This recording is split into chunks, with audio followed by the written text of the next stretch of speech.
Hello, everyone. Welcome. This is the 166th consecutive meeting that we've held for the International Peace Coalition. My name is Anastasia Battle, and I'll be your moderator today, as well as Dennis Small and Dennis Speed. And this is a very important week, as yesterday marked the anniversary of the nuclear atomic bombing of Hiroshima. And in just a couple of days, you will be honoring those lost on the 9th of those who were killed, really obliterated, erased from history in Nagasaki. And we're holding a very special IPC meeting because 166 weeks ago, we created this forum to stop nuclear war. And it's incredibly important that people understand what that really means, what that looks like. And we've assembled experts, people who have really made this incredibly heartfelt and tangible for you. And I would really encourage everyone to share this very special International Peace Coalition meeting today with your organizations, your friends. If you have an email list, send it out, go get it on your social media. This should be broadly watched all across the board. So please definitely share this with everyone. Whatever philosophy you're coming from, whatever religion you believe in, nationality you are, language you speak, you're welcome here if you are actually for creating true peace and stopping thermonuclear World War III, which unfortunately we are growing closer and closer to by the second. So to start us off today, we have Helga Zepp-LaRouche, who is the founder of the Schiller Institute and the initiator of the International Peace Coalition. Please go ahead, Helga. Thank you, Anastasia, and hello to all of you, wherever you may be. Indeed, it is quite ununderstandable in one way, but it is a reality that only 81 years after the horror of Hiroshima and Nagasaki, we would have to state that we are closer to a global nuclear war than at any time in history, and that includes the Cuban Missile Crisis. The very reason of it is that there is not one arms control treaty anymore in existence. The international trust among all the different parties, even among so-called allies, is zero or worse than zero. We have a situation where the old order is clearly non-existent anymore. So therefore, if you have now a discussion as it is coming from the Pentagon, and there in particular Elbridge Colby, where it is reported according to NBC News, so that's pretty mainstream media, that the Pentagon is considering to write a new nuclear doctrine whereby the nuclear posture would be moving away from deterrence closer to the option of war fighting. Now, obviously, we will have later Ted Postol who will talk about that more, so I don't want to go in this now. But any change in the nuclear doctrine obviously is lowering the already extremely low threshold. And we have two regional conflicts, both Ukraine and the crisis in the Middle East, who do have the potential of going nuclear. And we are looking at an absolute possibility of an increase of nuclear proliferation right now. Now, if you look at the situation in the Middle East, dramatic changes are taking place. After the first Israel-US attack on Iran last June, and now the repeated one, which started on the February 28th of this year, basically the strongest strongest military power in the world, the United States, and in the first war with a very strong military power, Israel, were not able to defeat a middle-sized country, namely Iran. Now, that has led to a complete shift in the strategic balance in the region, but well beyond. And I think one of the most clearest expression of that is that today in Jeddah, in Saudi Arabia, received by Mohammed bin Salman, and there was a summit meeting with President Erdogan and Prime Minister Sharif from Pakistan, and they signed a new military pact whereby from now on an attack on one of the three countries will be regarded as an attack on all. Now that has to be further evaluated, obviously, because it has a lot of implications. First of all, Pakistan is a nuclear power. Turkey is part of NATO. So what will that do to the balance in the region? What will be the effect on the Gulf cooperation countries? They are not part of this agreement. They have lost their big protector, United States, because the United States did not protect them when the Iranian counterattacks came. What will be the attitude of this new defense pact against or towards Iran? Will it be trying to incorporate Iran, or what will that do to the relations with the Houthis, with whom Saudi Arabia is in an active war? What will it do to the militias in Iraq?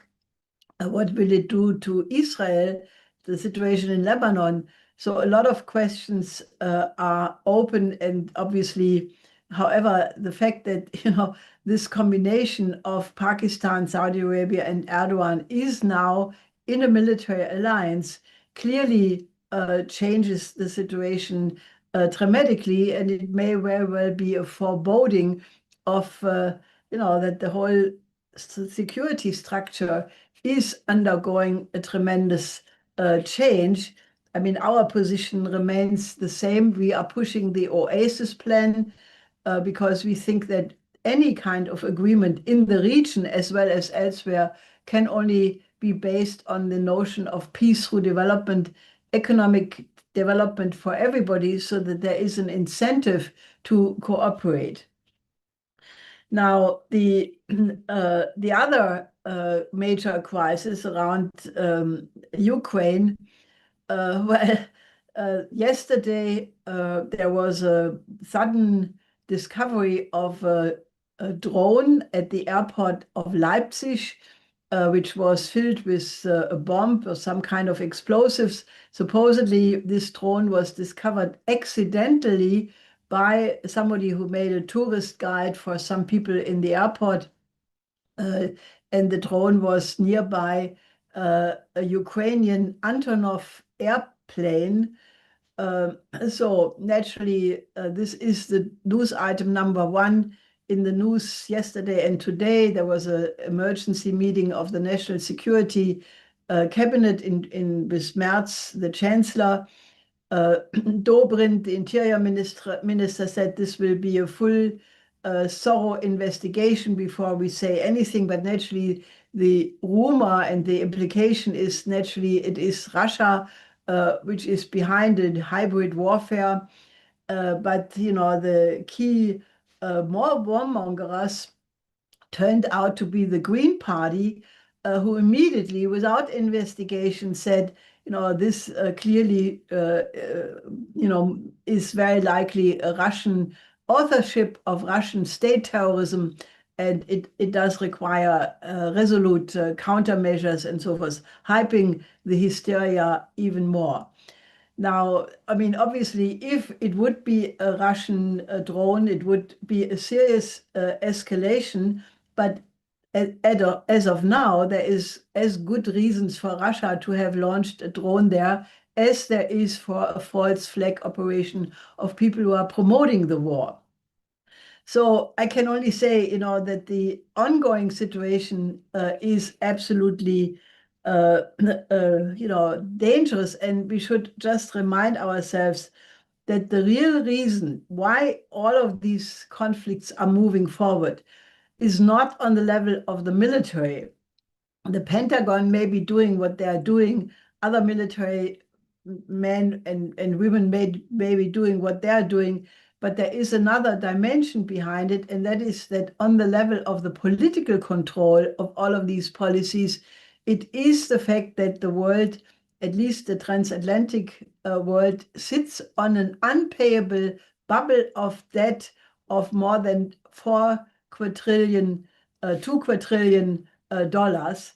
And, the entire armament hysteria, which is going on right now, especially in Europe, the European Union, but also the German government, there is an unbelievable remilitarization financed as it was 80 years ago, 85 years ago, by Hjalmar Schacht with the MEFO bills out of hot air. In Germany, it's now called the Special Extra Wealth Fund, which is exactly the same thing. The so-called debt brake has been loosened.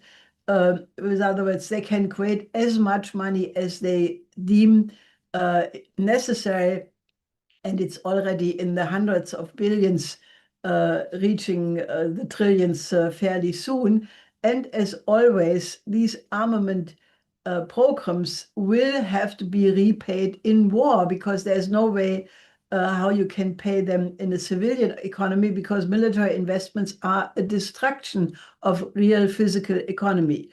Now, there is still another dimension behind it, and that is what we have been saying for a very long time, and that is the Malthusian factor in the international financial system. And, this goes back to Malthus, it goes back to the whole creation of the Club of Rome and the ecology movement worldwide, which was one of the death nails in the coffin of the German economy by, unleashing these green ideologies, causing Germany to leave peaceful nuclear energy when there was no other energy source available. But in this tradition, there is now a new report published by the so-called Sustainable Development magazine, and they argue, not the first time, but argue again, that because of environmental reasons, by 2200, the world population should be reduced by half to only be 4 billion. Naturally, it has to be voluntary methods.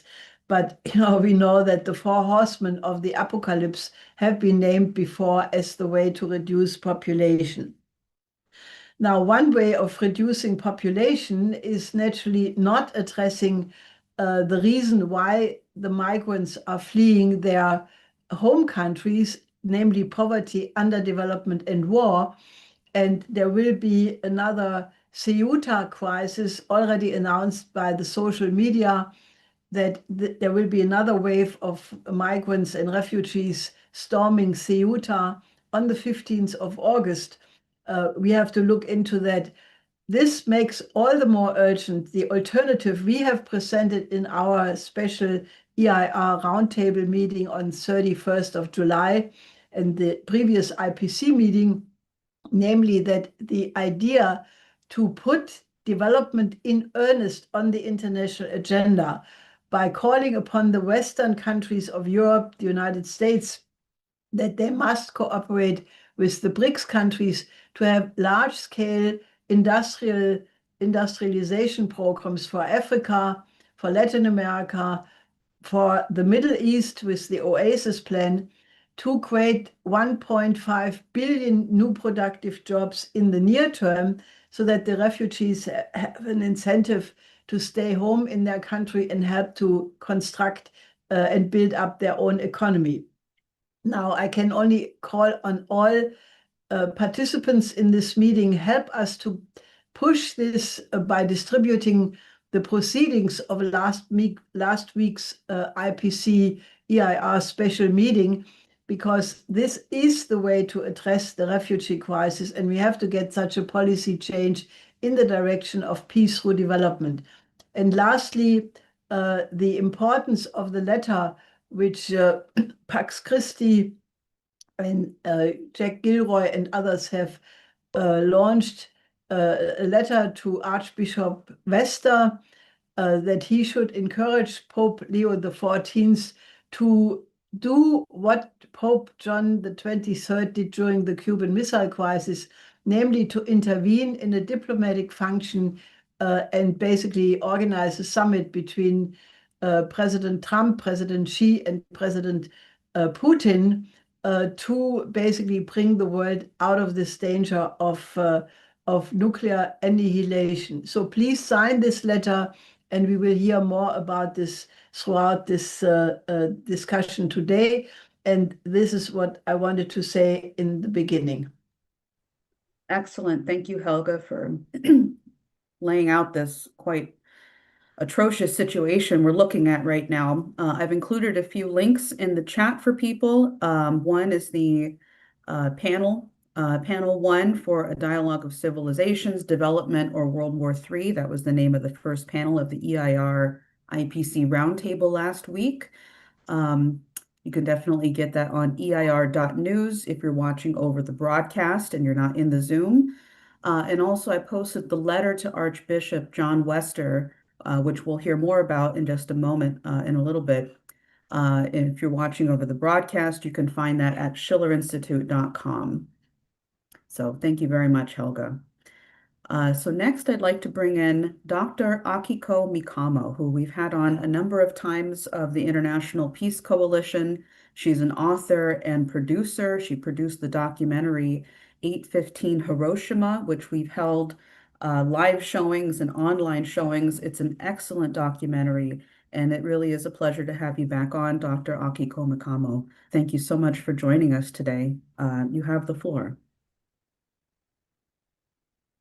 Oh, you're muted, my friend.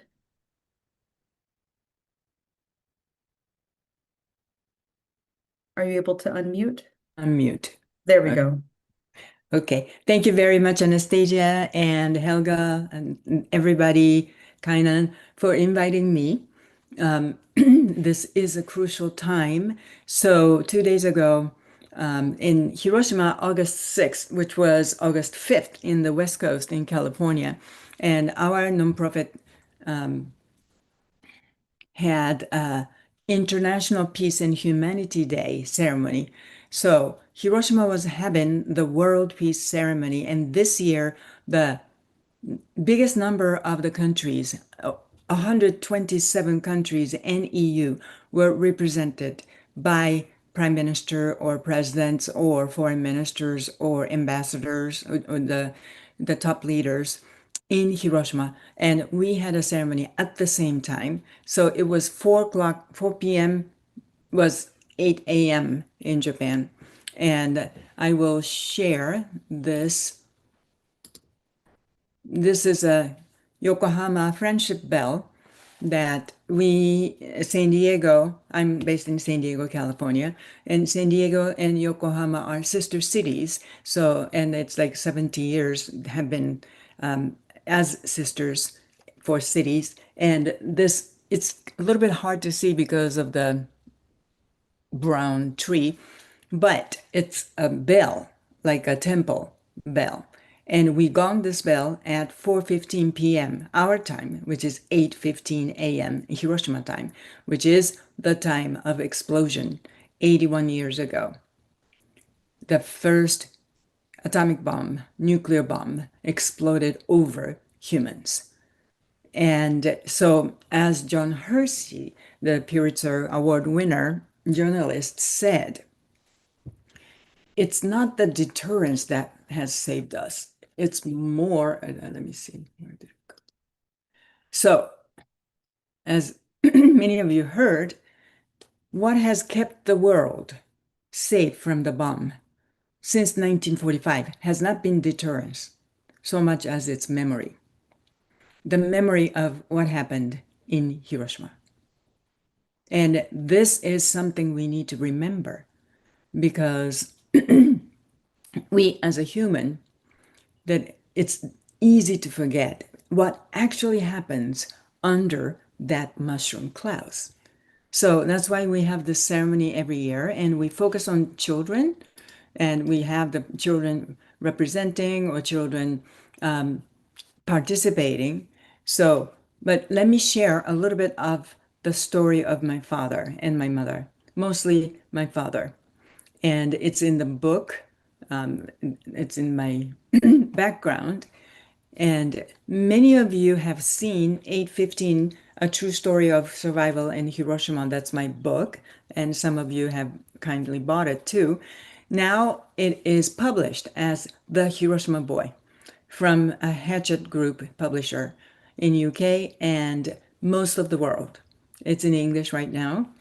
And it's the main content, the text is almost exactly the same. So if you have read 815, A True Story of Survival and Forgiveness from Hiroshima, you don't really need to read this, except for there's renewed acknowledgement or afterward, but the main text is the same.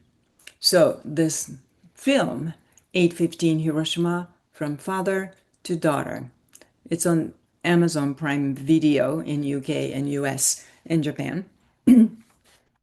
That one is based on the book, this book, The Hiroshima Boy, or formerly known as 815. So let me share my father's story. So August 6, 1945 at 8:15 a.m., like I said. Okay. Thank you for listing the link. So this is Shinji, my father.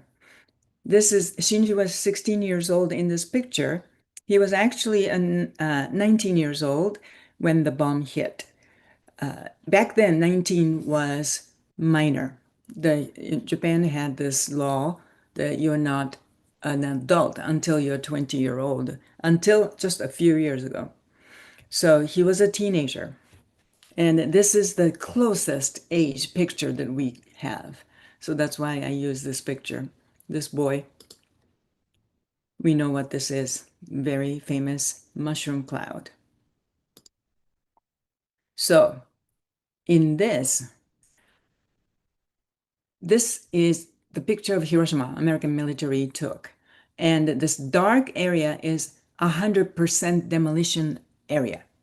So in 100% demolition area, all the buildings, except for some steels, like bent steels or burnt or collapsed concrete, most of the houses were made of woods back then, paper and woods. So all the buildings were either completely burnt out or burnt down or destroyed. And 99.8% or more of people who were outside at the time of explosion died either immediately or within 48 hours. So that's the demolition zone. And this part right here, this is where my father was. And this is about 1,200 meters, 3/4 of a mile from this epicenter right here. And he was on top of the roof. So he had nothing to shield him from the explosion, the heat, radiation, the blast. So the heat reached over 10,000 Fahrenheit, 6,000 Celsius at the surface momentarily. So everything combustible just combusted and started a huge fire. And so my father was on top of the roof. So of course, he got really, really heavy duty third-degree burns from a lot of parts of the body. And he was blasted about 15 meters away from the home and buried under a collapsed another building. And his father was also outside, but his father was in the front yard, and half of his body was in the shadow of the bushes.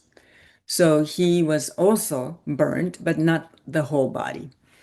But so his father found him and pulled him out of the buried, collapsed house he was buried in, and the huge fires were coming. So they had to run away. They couldn't run, but they had to escape. So in my book and the film, I describe their actual experience in the first person's point of view. So this is an eternal memory. It really changed the human history. And I would like all of you, and also many children, the educators, the leaders, want to know. I would like them to know what actually happens and what the survivors' actual experience is. It's really detailed in the book, especially. So this arrow actually is where my mother was. My mother was 18 years old, also minor, and she happened to be in the brick building working. So she escaped the direct burns. But of course, she was heavily irradiated.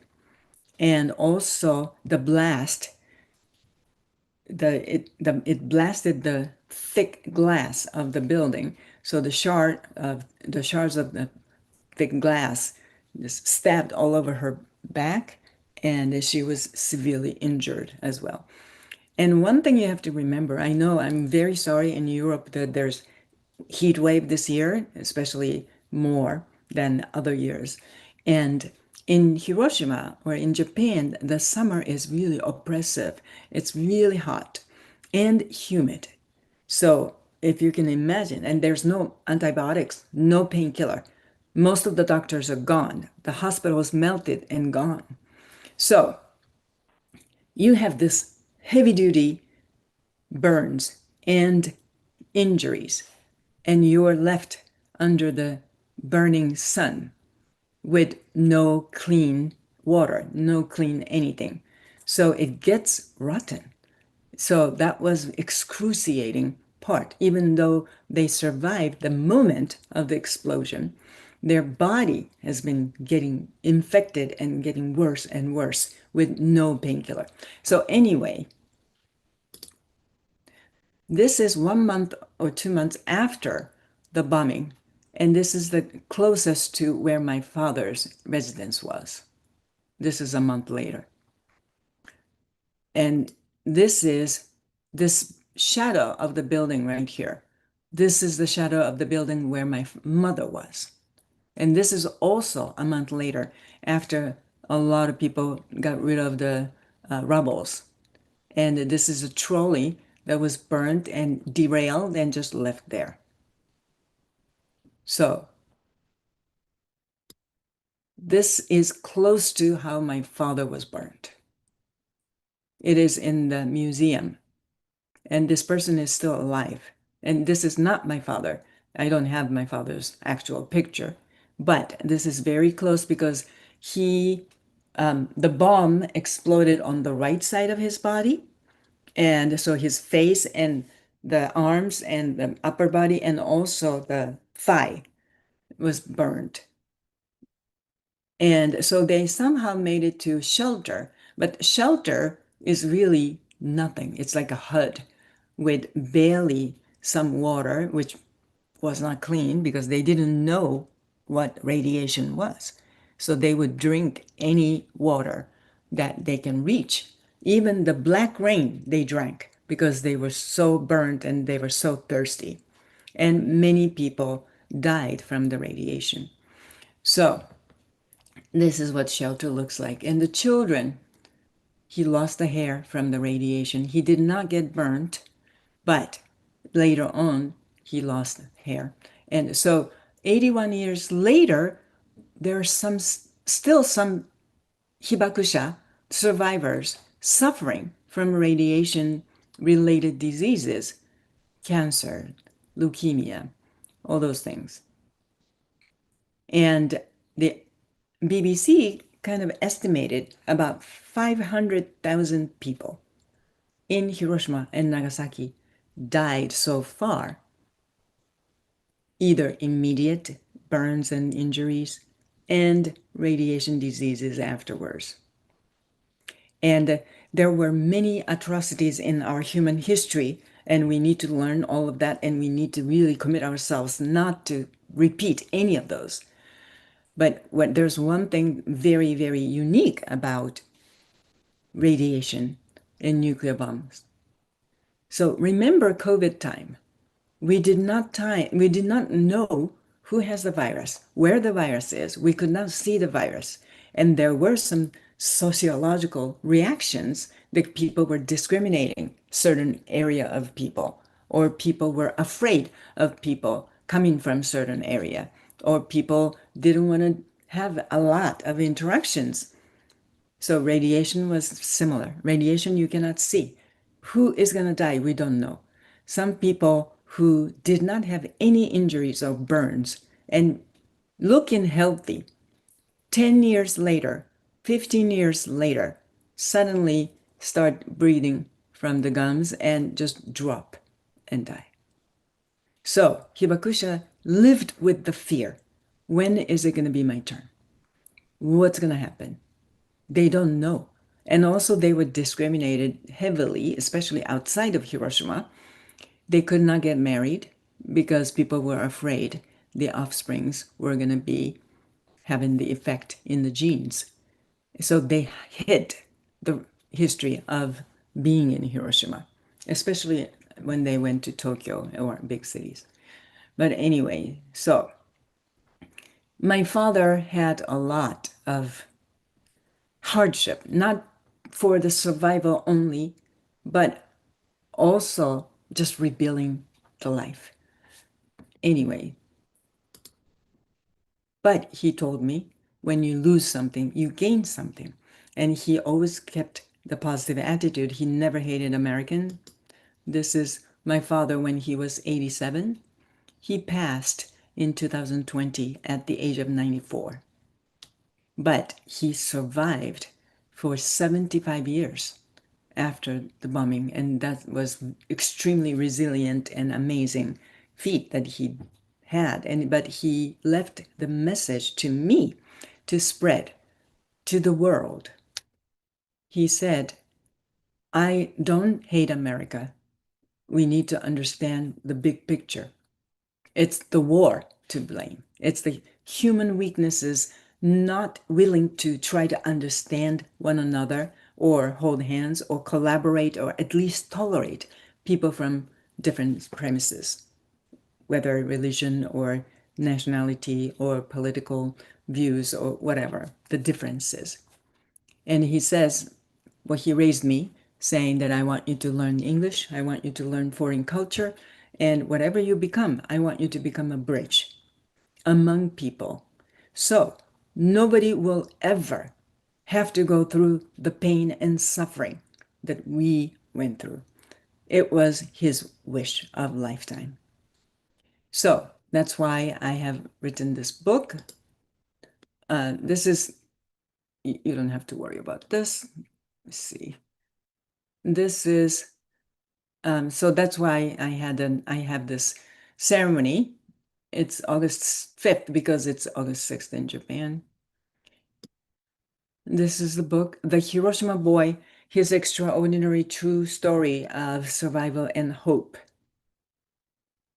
And this is the movie, 8:15 Hiroshima. And this is just 51 minutes, hybrid documentary with the reenactment narrative. And it is actually perfect for a classroom because it's 50 minutes. The classroom for high school, middle school, and maybe in college and in the educational seminar. So please let us know if you think you can use the film or book. And so I want to ask people, just regular people who may not know much about Hiroshima or may not know much about politics, and they just say, yeah, we should kill them because of whatever, because of the notion they were fed by media or some government. Just kill them all, drop the third bomb, or just nuke them. But these people have families, these people have friends, most of them. And when you are angry, when you feel hurt, I'm a psychologist, so I talk about this too. When you're hurt or when you're fearful of either deprivation of money or health or peace or love or independence, people strike out. And when you look at the war everywhere, it's a lot of times based on greed and fear. The greed to have more power, greed to have more economic supremacy, and fear of losing the reputation or any of those things. But at the human level, when you get hurt, let's say somebody hurt you, somebody lied to you, or somebody left you, or somebody used you, and you're hurt. And do you wish something really bad will happen to them because you got hurt by that person? And a lot of people do. And it's as if that helps. Let's say I got hurt. As if I see somebody else who hurt me suffers, then maybe I feel better. Or what comes around goes around. And it should be that way.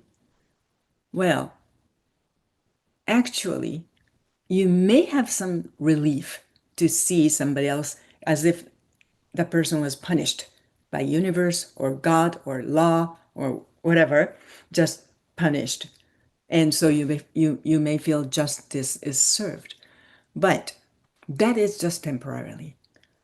Like wishing somebody to be attacked or hurting. So that's the war, like retaliation, because somebody killed somebody in our country. We killed them.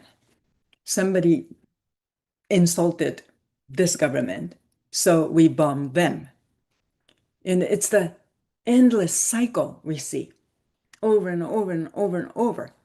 The participating countries might be a little bit different, but we need to really cut the chain of that hatred and retaliation. That I really believe that's very important. And in order to do so, we need to raise and develop the future leaders from young people, from children, from youth, to learn how to manage the anger and how to communicate with people, even if they feel victimized. So that's what I believe. And thank you so much. Thank you so much, Dr. Akiko Mikamo, for joining us. I completely agree with you. And I think that on behalf of the International Peace Coalition, we want to thank you for all the work that you've done and for allowing us to share your documentary. And I included in the chat where people can go to get that on Amazon, which I'm so thankful that that was able to happen. And it's been wonderful working with you. So thank you so much, Dr. Mikamo, for joining us today. Thank you so much. The documentary right now is only available on Amazon in UK and US and Japan. So if you have access to those VPN, you might be able to see it. But the book should be available in most countries on Amazon. Fantastic. Okay, thank you so much. And I'm sorry I need to go, Yes. but I'm wishing you very, very meaningful and successful, fruitful conference today. Thank you, Dr. Mikamo. We'll see you soon. We'll see you soon. Bye-bye. Bye. So that was Dr. Mikamo, author and producer of the documentary 815 Hiroshima, From Father to Daughter. And next, I'd like to bring up Dr. Ted Postel. He was an MIT professor emeritus and one of the world's leading experts, I like to say the leading expert on nuclear weapons, which I think this is very true. Thank you so much for joining us, Ted Postel.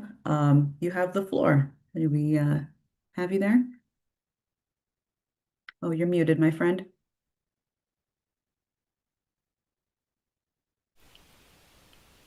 Can you hear me now? Yes. Yeah.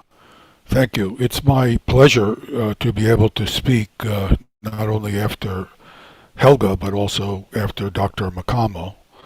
I have studied in great detail the effects of nuclear weapons, and I must say I'm amazed that Dr. Mikamo's father is alive was alive and lived even to a ripe old age, and good for him, and good for Dr. Makamo, who was obviously a result of the marriage between her father and mother. But I have to say, given her description of where he was when the attack occurred, I would have guessed that he had a 1 in 1,000 or lower chance of living, of even surviving after the attack. And I might suggest that she point that out, because it could leave the impression, her wonderful comments could leave the impression that that he isn't 1 in 1,000 or 10,000 in terms of the chances of having survived. And because he would have been exposed to not only severe skin burns, probably his clothing was on fire, something that, and not only that, there would be a blast of nuclear radiation, different from the light and heat, that would have weakened his immune system, which of course would be needed to deal with all the infection associated with recovering from severe burns. I don't say this I just think people should not get the impression that this is an outcome that is likely, and it really is strikingly unusual and wonderful that she was able to benefit from, it's a strange way to describe it, from this horrifying experience. In any case, I'd like to make a few comments on some of the issues that were raised by Helga. First of all, I just make a comment. I haven't been following the news closely enough to have realized that there was this drone found in Germany that was some people are ascribing to the Russians. I just have a comment. Let me be clear that this comment is purely based on experience and guesswork, not on any inside knowledge. But I would not be surprised, even if it's not acknowledged by the German government, I would not be surprised if this drone came from Ukraine. And we are in a very precarious situation with Ukraine at this time. The Ukrainian government is probably an even more dangerous rogue state than even the United States. And the United States is an extremely dangerous rogue state at this point. The Ukrainians have done things like attacked Russian bomber forces with drones and the help of NATO, because it could not have been done without the help of NATO and American reconnaissance assets.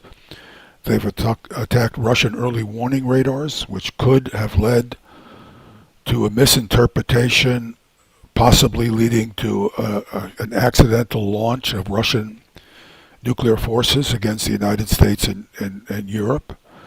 They have been involved in drone attacks supported by NATO against Russia. If the United States were being subjected to attacks by a third-party state that was arming a country adjacent to us, we would be at war with them openly. And these behaviors are important for people to recognize as ultra dangerous, because they're involving two nuclear weapon states involved in what is effectively direct combat between them.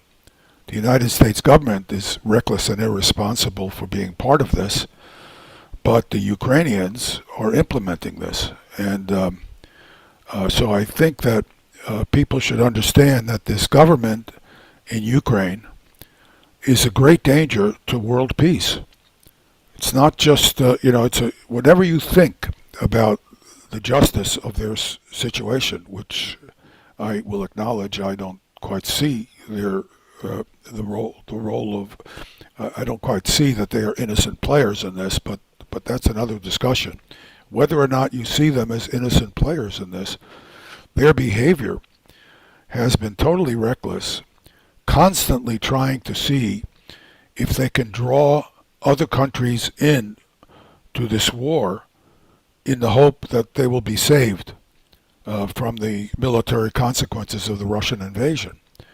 And Zelensky is really very much like Adolf Hitler at the end of the war against Germany. I mean, I've just recently been learning about an extraordinary battle called Operation Bagration that most people are not aware of, where the Russians destroyed within 3 weeks the entire Army Group Center of Germany in Russia. Within 3 weeks, they destroyed 28 out of 32 divisions, and they were at the border of Poland, hundreds of kilometers advanced from the beginning of that operation. And the reason that that particular extraordinary military engagement is, I think, something worth thinking about and looking at, is because it was now absolutely clear at that point that the war was over for Germany. Germany had no chance of winning. The Germans lost 500,000 troops, 500,000 troops. In Stalingrad, they lost 300,000. This was the biggest loss of any army in modern history in terms of what actually happened to the German Wehrmacht. And if Hitler had simply said, okay, the war is over, 2 to 3 million Germans would be alive after the war, would have been alive after the war. He killed 2 to 3 million Germans. And that's what Zelensky is doing in Ukraine right now, by acting like, by making demands that could only be made by an individual who had completely defeated the Russians, by making, it was just completely ignoring the facts on the ground. Zelensky is no different from Adolf Hitler in terms of the consequences for the Ukrainian people. What he's doing, along with his extremist, ultra-nationalist colleagues, political colleagues, is killing Ukrainians, innocent Ukrainians, by forcing them to fight a war they have lost. And I think this is an important thing to be aware of. And again, I just wouldn't surprise me, although it's be hard to believe anything the German so-called investigation will produce, if that drone was Ukrainian, because the Ukrainians are doing everything they can to try to draw other countries, and they attacked a Iranian tanker on the Caspian Sea.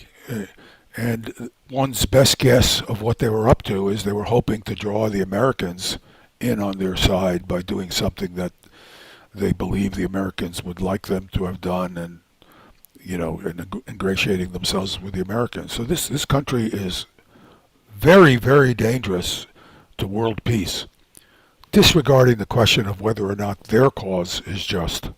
Anyway, I just wanted to make that point. A second point I'd like to make that Helga brought up is this business of changing American nuclear warfighting doctrine to ignore, and I want to underscore this, to ignore the physical realities of nuclear weapons by arguing that you can fight and win a nuclear war. This is not a matter of opinion. This is a matter of fact.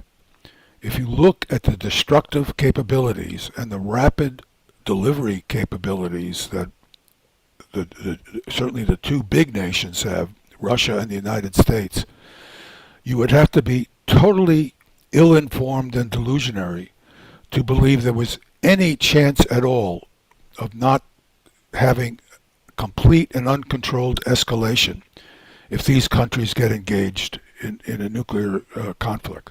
It would be complete near instantaneous escalation to global nuclear war where thousands and thousands of nuclear weapons would be exchanged. This is a delusionary policy. And I might add, the Russians will take this very seriously. And frankly, if I were Russian and I were Putin, I would take it very seriously, because one of the issues that I have focused on in my scholarly activities has been the conduct of U.S. nuclear weapons development. And most people will not be aware of it because it seems like a technical detail. But a couple of years ago, I discovered a super secret fact that was even being hidden from the Congress, that the United States was upgrading the fuses on the ballistic missiles that we deploy against Russia and other countries. Now, without going into any technical detail, those upgrades, which seem innocuous, I mean, that's what was so interesting about this, would seem innocuous, effectively double the killing power per warhead against very hard targets, like military fighting forces, missiles and silos for American nuclear weapons, which means that lower yield American nuclear weapons, which are far more numerous in the American arsenal, could be used to try to destroy, to effectively destroy Russian missiles in their silos. These lighter, smaller warheads could now do the job that they couldn't have done earlier, which means that the larger and heavier warheads, plus a large number of the lighter warheads, would now be available for other missions. So we effectively doubled the war-fighting, war-killing power of the American arsenal. And the arguments that I was giving at that time was that a Russian military planner, no matter how sober they are, and I've known a bunch of them. I've been fortunate enough to meet a whole bunch of people who have been involved in Russian nuclear forces. Very fine, high-quality individuals. Those people have no choice but to look at the United States and say, what are these people doing? Why are they doing this? What do they ultimately believe? So this kind of force development, strongly, there's no other way to interpret it except that the Americans are trying to build a nuclear warfighting capability. And now, all of a sudden, we now want to change our doctrine. This is a much more dangerous situation than I think the average person understands. We have built a force that has been clearly optimized at great effort and expense to fight and win a nuclear war, which incidentally is not possible for reasons I've already described. But we look like we're poised to try to do it. And anybody who thinks that Putin is not aware of this, and that the military forces, military officers in the Russian nuclear forces are not aware of this, is just simply not aware, not understanding what they're doing. And unfortunately, I'd like to take this opportunity, having been inside this American community, I've been deeply in that community at one point in my career, I could say with great confidence and firsthand experience that most American so-called nuclear experts do not understand this simple fact that I've just laid out. They are so proselytized, they are so limited in their technical knowledge and their curiosity and their real expertise, because so much of it is fake, that they're capable of making any kind of silly and unfortunately very dangerous argument like we can go ahead and fight and win a nuclear war. So I'm very concerned about these particular developments. Stop me if you think I'm going on too long. What I'd like to focus on next, and then I'll stop, but is the question of nuclear proliferation, which Helga had asked me to speak about it. Do I have a few more minutes or not? I don't Please want to. do. Please do. Go ahead. Yeah. Right now, we are in a situation where there is the possibility, hopefully it won't occur, the possibility of an explosion across the world of nuclear proliferation, nuclear weapons proliferation. The key location for this explosion to begin, not for it necessarily to end, but for it to begin, is in Southwest Asia now. The Iranians have been, they're in a war they're fighting a war for their existential survival. They are fighting adversaries who mean malignant, who mean to do mortal harm to their culture and society, and they know it. And so they are fighting a war aimed at surviving, which is different from the war that the Americans are fighting. The Americans are fighting a war of choice. There's no reason for us to have attacked Iran, and in fact it was a very stupid thing to do because Iran is now winning this war, and in fact they have already won in terms of we cannot do any additional military damage to Iran. We can continue to kill innocent civilians, but we cannot harm their military counter-strike capability. And Iran has the strike capability, if this war escalates, which it seems likely to do. The Iranians have the ability to basically end Israel as a viable state. The firepower resident in the ballistic missile forces and the drone forces, the combined forces, in the possession of Iran, is enough to do so much damage to Israel that its economy will collapse. And if Israel's economy collapses, then they have nothing to go on. Their military capabilities will collapse, even with all the $4 billion plus a year that the Americans are giving them in support of their military. They will not be able to maintain a military capability. Plus, they're a small country, and they're going to continue to lose people who are either not willing to fight at this point or will be unable to fight. So, although the Israelis haven't participated in starting this war, and it actually participated also in manipulating Trump, our leader, into very unwisely participating in preemptive attacks on Iran. Given that, even though they are responsible for that, they are now going to be in a situation where they are going to have an existential threat against them. It's not even clear to me that the political leadership of Israel is yet aware of this. Although I can tell you from friends I have in Israel who do not support this crazy government, who are knowledgeable and not murderous like this government is.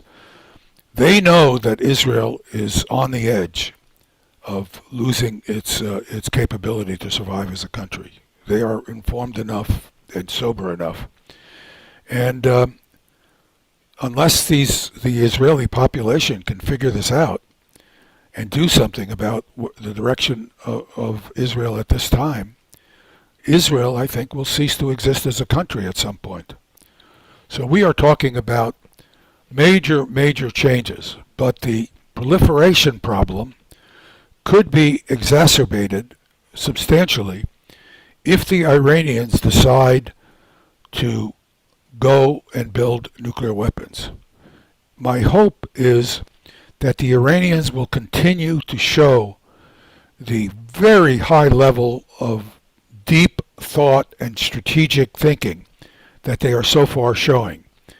Their strategy of having highly enriched uranium, in this case 60% enriched uranium hexafluoride, which puts them very close to building a nuclear weapon, but not at the ability to build a nuclear weapon, is a very good strategy, because what it says to anybody who might consider using nuclear weapons against Iran, in particular Israel, it tells the Israelis that if you use nuclear weapons against Iran, Iran will be able to respond. Iran, it might take a few weeks, but Iran could go through a process in their underground facilities, refining the uranium to 90% or more, putting it together to build bombs, and those bombs could be delivered by existing ballistic missiles. Those bombs would be light enough and compact enough to be flown on ballistic missiles with very, very high precision and very, very high reliability. We've seen those missiles flying.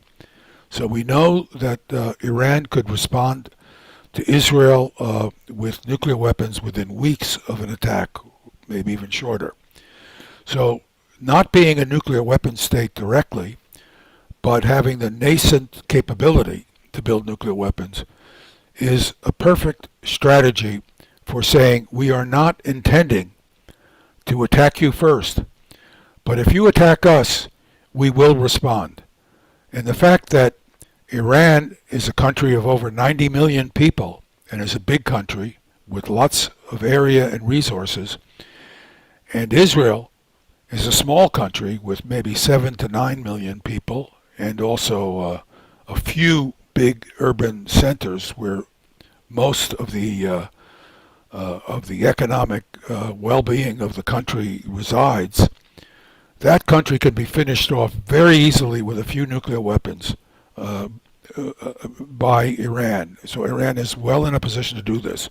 So by not proceeding to build a nuclear weapon, Iran will continue to benefit from its rather deeply thought out policy of becoming a threshold state but not taking the final step. So I hope they continue and not announce that they're going ahead to build nuclear weapons. I'm hoping that, so I'm making this plea in the hope that Iranians are listening as well, because that would be an unwise thing for them to do. What they are now in a position to win this war conventionally. They have won it, actually, and it would be counter to their best interest to go ahead and build a nuclear weapon.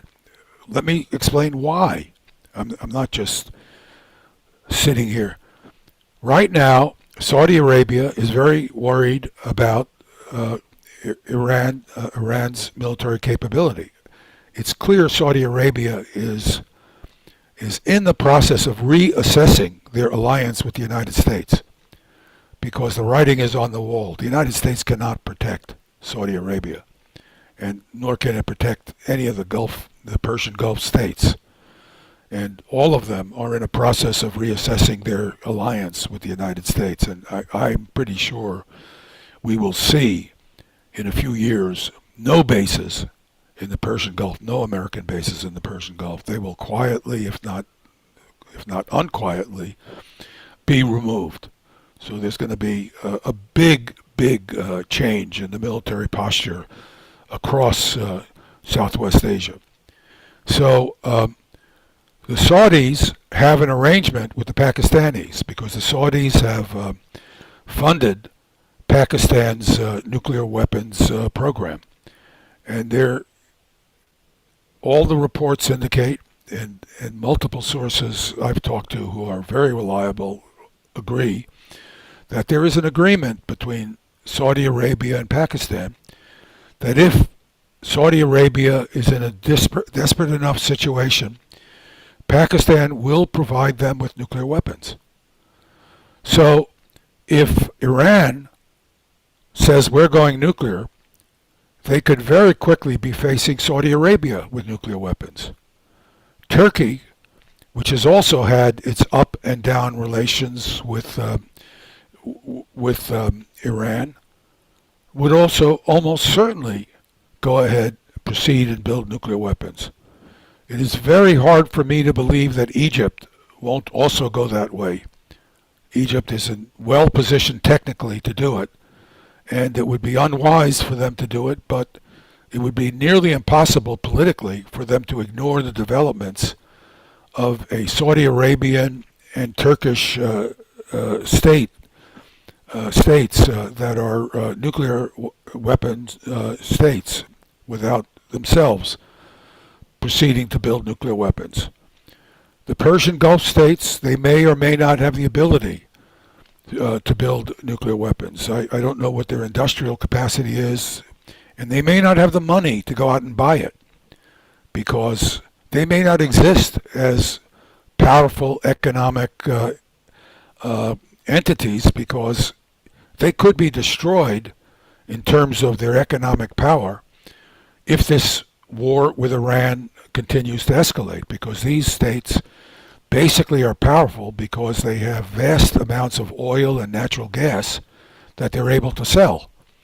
And if that capacity gets destroyed as part of the retaliation of Iran in response to American and Israeli aggression, then the Gulf states may cease to be significant powers with regard to nuclear weapon proliferation and military capability. That could happen. So we're looking at vast changes in the military structure of Southwest Asia. Now, given that that is happening, we have problems with the Japanese, the South Koreans, Taiwan, all of whom have concerns about the Chinese nuclear capabilities. They would be very wise not to go nuclear. China has no incentive to attack these countries with nuclear weapons, and there is no reason for them to build nuclear weapons because of China being an aggressive military power. China is not looking to take over anybody, including Taiwan. China will try to influence Taiwan because it sees Taiwan, and historically it's correct in seeing it this way, as historically been being part of China. But I believe the Chinese will take a strategy of inducing Taiwan over time with economic power and influence to develop closer and closer ties to China. The Chinese are too rational to destroy a state that they see as their own in order to occupy it. They won't turn Taiwan into a Ukraine. They're much too smart. But with all of the talk about going nuclear, I'm very concerned that we could see a cascade of nuclear powers developing in South Korea, Japan, and Taiwan. So all of this could happen. It doesn't have to happen, incidentally. I think that's important to keep in mind. It does not have to happen. But it's important for everyone to keep in mind, and particularly the leadership of Iran now, to hold the line on further nuclear weapons developments. And Iran has won the war. They will secure their future.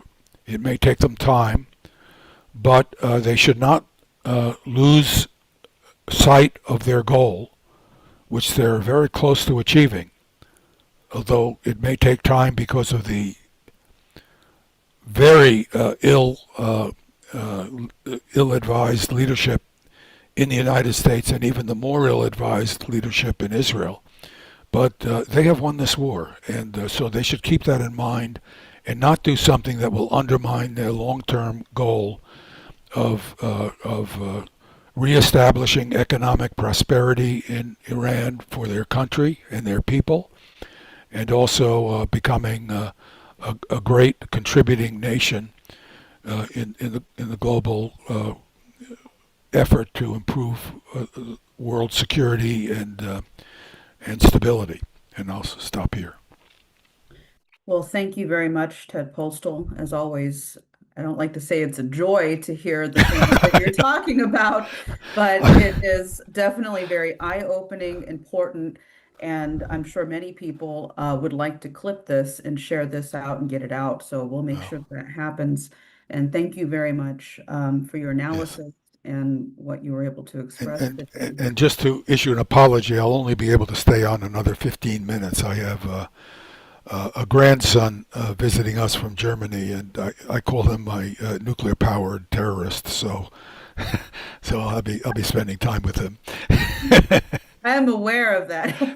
Yes, he certainly has the power of a nuclear-powered terrorist, the energy. Well, why don't we get a quick response from Helga and then continue before you leave? Great, Helga, thank you. do you want to respond before Ted Postal has to leave? Well, thank you for your very insightful perspective, and I think it's very useful to see a little bit in the future of where this proliferation could lead us, because once you have such a degree of proliferation, it becomes increasingly unlikely to keep it under control, because then the regional dynamics set in and chaos is reigning. This makes my argument all the more urgent, because I have been saying since the beginning of this so-called special military operation, which I looked at as a symptom of the breakdown of the old order.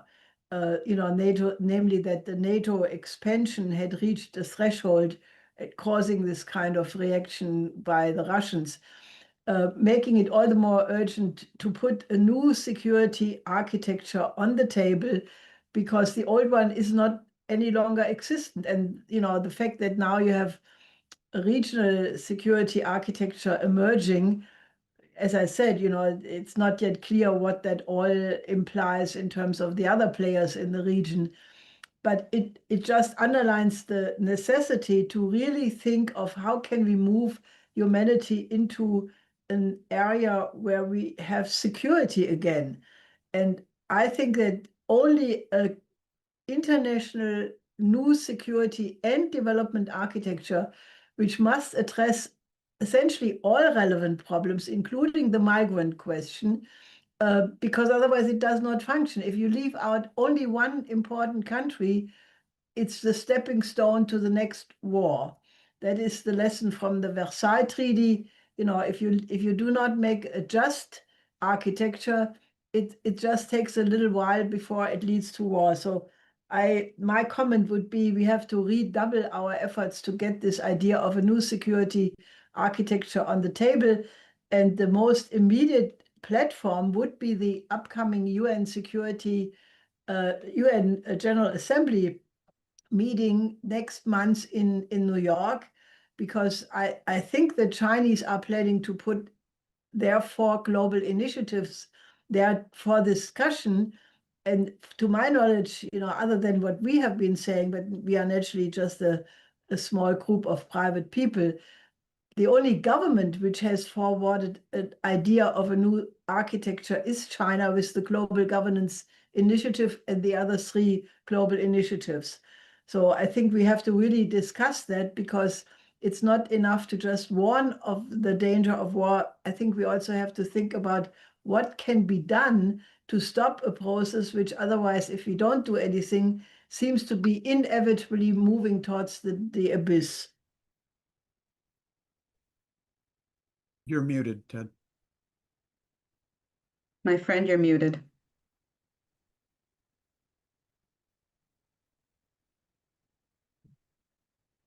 Okay, can you hear me now? Yeah. Yes. I'd like to agree with you completely, Helga. But at one point, I need to. I don't know if this is right, but I feel that it's important to always keep history in mind, just like you brought up Versailles.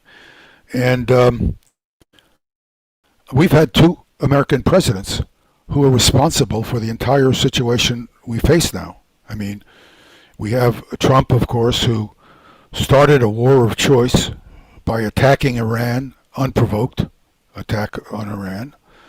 And we have Joe Biden, who forced the Russians to do something they did not want to do. He put the Russians in a position where they felt they had no choice but to go into Ukraine. And we can argue about whether or not that was a good decision. I have very good friends who disagree with me on the wisdom of having taken those steps. If I were Putin, I would have done it, though. I want to say that. If I were in his position, I would have gone in. I have very good friends who vociferously disagree with me, although they also agree that the problem created by Biden was the real, force behind the decision. But the United States has accelerated the process of its own decline, and that's okay if it weren't going to endanger the whole world. But the United States has endangered the whole world, and thank goodness that Vladimir Putin is a sober political leader, because if Vladimir Putin behaved like Joe Biden behaved, we would all be dead now. A war would have occurred. No question in my mind. And if Xi Jinping behaved in a similar way, again, we'd all be dead.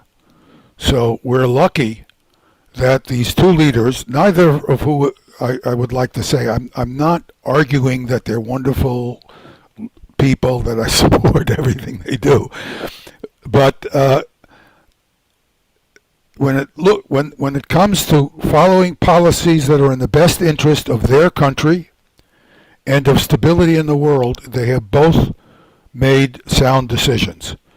And we can argue at another time about other political aspects of their leadership, but it's important not to demonize these people the way they are being demonized in the West. It's easy to cover your mistakes by demonizing people like Putin and Xi. Demonizing Putin is a great way to point the finger away from things you have done that have caused problems, for example, for the United States. I'll just very briefly refer to this and then I'll get off. For example, the failure of the 2009 attempt to reset the nuclear situation between the United States and Russia. These people who screwed it up in the United States screwed it up. Mike McFaul screwed it up. Rose Gottemoeller screwed it up. Biden and screwed it up. And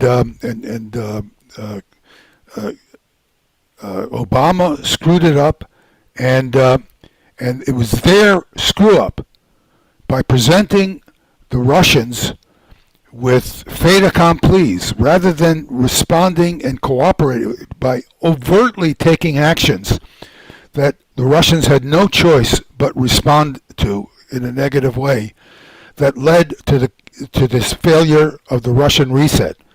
And these people have been allowed to get away with the nonsense that they've been talking about, that somehow it was because Putin, was regaining authority in Russia or something. This is nonsense. I won't go on this. This is a discussion that deserves a lot more time and effort. But I agree with you. We do need to understand this history, and I agree with you that Versailles is one of the many tragedies that have led to the terrible history we now have inherited. Thank you very much for that, Dr. Postal. Do you have time for one more quick question? Sure, of course. Dennis Speed, I understand you have a question for Yes, Ted Postal. Ted, this is something I wanted to make sure that you answered. Everybody's talking, of course, about August 6th and so on. The July 1st, 1946 United States Strategic Bombing Survey stated on page 28 of that document, based on a detailed investigation of all the facts and supported by the testimony of the surviving Japanese leaders involved, it is the survey's opinion that certainly prior to the 31st December 1945, and in all probability by the 1st of November 1945, Japan would have surrendered even if the atomic bombs had not been dropped, even if Russia had not entered the war, and even if no invasion had been planned or contemplated, meaning by the United States. Could you comment on that. Well, let me start out. You always come up with these difficult questions. Let me comment in a way that I think will drive Helga up the wall. But I'll be frank, because I think alternative views need to be examined. I don't understand all the history of that period, although I certainly have read a great deal about it. At the time that the atomic bombing was being contemplated, the leadership in the West, and particularly the United States, really did not have an adequate understanding of the mindset of the Japanese leadership. And at that time, we were contemplating an invasion of the main islands of Japan. Incidentally, there were many arguments being made internally that we did not have to invade. For example, the U.S. Navy said, why do you need to invade? Just blockade them. So, but there is, just as there's no rationality in the way you buy things in a store, there's no rationality once you're in war. And people, and there's no question from everything I've read and can understand that our intent was to invade. Now, of course, you have no idea what the outcome of a military enterprise will be. But the internal best guesses made by the Americans prior to the invasion, which may not have been correct, was that between 250,000 and 1 million American soldiers would probably die in the invasion of Japan. Also, it was assessed that 5 to 10 million Japanese would die, because the Japanese were in a high state of militarism. You know, they'd been through decades of militarism, and they had fought ferociously, losing many more lives than they needed to because of the doctrines they had developed. And it's not obvious to me that the dropping of the atomic bomb didn't actually save more lives than it cost. I understand it's a horrifying thing to say. I'm not saying this because, for example, Dr. McCamo, I was very moved by Dr. McCamo's testimony. I was actually quite good friends with a Japanese scientist who was, as a young man, he had gone into Hiroshima and actually measured the height of the atomic bomb, because he was a student of Nishima, the great nuclear physicist in Japan, and he actually went in and determined that it was an atomic bomb, because the people didn't understand it was an atomic bomb. So it's not that I mean, it's horrifying what happened, but it would have also been horrifying if 5 or 10 million people were killed. And I do believe, from everything I've read, that the Japanese leadership was shocked into surrendering. We don't know that the Americans would have invaded, even though they were planning to. Maybe they would have sobered up and said, let's blockade it. So it's such a complex situation, I'm unable to make an informed guess about how things could have evolved. But there's yet another aspect of the atomic bombing that I developed, that I began to embrace, think about, when I was in the Pentagon. So this was very late in my thinking. I went to a seminar that was just absolutely insane. These people were talking about atomic weapons being used. It doesn't matter the details. But I remember walking out of the seminar, and I was kind of the scientific guru in this division I was in, the name of the division was, you're not going to be tried as a war criminal after this, was the Strategic and Theater Nuclear Warfare Division in the Office of the Chief of Naval Operations. So that was my division. So I was kind of the nuclear guru in this. And I'm walking along with all these very fine naval officers who I was privileged to work with. I really have great affection for all of them because they were all very fine people. And I remember, but they're not technical. They're soldiers. They're not technical people. And I remember them just talking among themselves before I could give them my assessment, saying, "Are these guys crazy? Don't they know what happened in Hiroshima?" So they didn't need me to explain to them. They had the knowledge of what happened in Hiroshima. The knowledge of what happened in Hiroshima would have been theoretical if it was not used there. This is not an argument that should have been used. I'm just talking about that's another consequence of its use that has probably, in my view, contributed to keeping political leaders from making the kinds of decisions that could have resulted in nuclear weapons being used. I don't believe we would have made it through the Cold War if we didn't have political leaders who were not scared to death of nuclear weapons. And I'm not sure they would have been scared to death of nuclear weapons if they didn't have the first-hand knowledge shoved in their face of what happened in Hiroshima. Nagasaki, we can argue about whether it was necessary or should have. But I think that the consequences, and in some sense, Akiko Makamo and I are on the same page, because what Dr. Makamo is saying, please remember this. That's why I'm talking about it, and that's good. I'm all for what she's doing, and that's what I have done. If you look at my career, I have spent a large part of my career talking about the effects of nuclear weapons to public audiences, because I want to scare the hell out of them with the truth.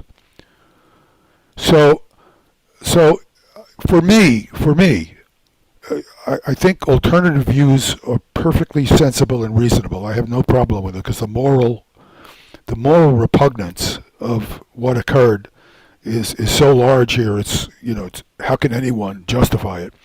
But I do think there were consequences of the use of these weapons that may have saved us from something far worse. So I don't have a simple response to your question.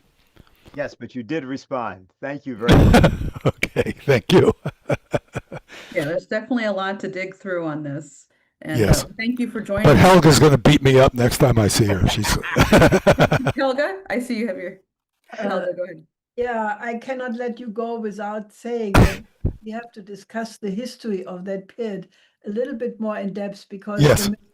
the main reason why we think it was absolutely not necessary is because at that point the Vatican was already involved in negotiating a settlement with the Japanese, and in other words, there was already clear that they would surrender. You need to keep it. The only argument I have, it's not that I dispute what you're saying. I have no.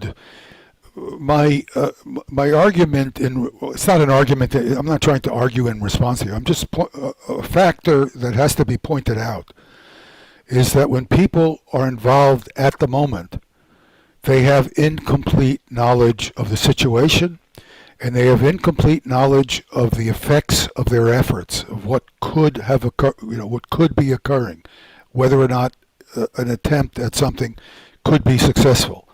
So yes, it's true that these efforts were going on. Yes, it's probably true that they might have succeeded, but the people could not have known that. It's one thing what maybe the Americans were intending to do, but don't forget the role of Churchill at that moment, who in Potsdam was already thinking about how to start the Cold War with the Russians. Everybody wasn't of the same mindset. No question. Yes. Thank you very much. Hold on, Ted. Hold on. I hate to Okay, come after me. I hate to stop a really good polemic going on, but I just say that I think that the single most important thing that Ted Postal said, of all the extremely important and scary things that he went through, was his comment towards the end, looking forward as to where we stand now, Right. where he said, "This does not have to happen." That happened. And I think that's key, especially for the IPC and all of the people listening and involved in this. This does not have to happen. We I simply agree. have to increase our activities and make sure that those activities are bolstered by the kind of passion and polemics we've heard from Dr. McComo, from Ted Postal, and I'm sure from the upcoming speakers as well. So thanks for everything, but especially that comment. Well, thank you. Thank you. I appreciate your whole group. I've always been impressed by your commitments and your honesty and your willingness to tolerate me.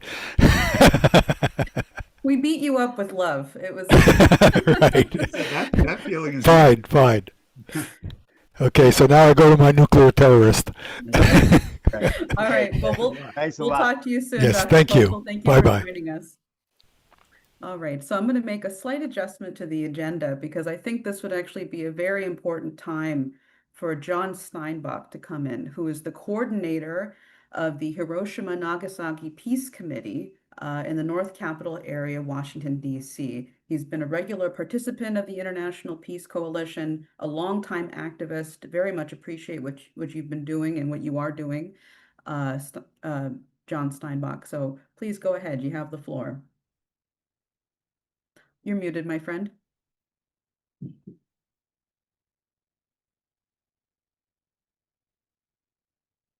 Sending you a prompt to unmute.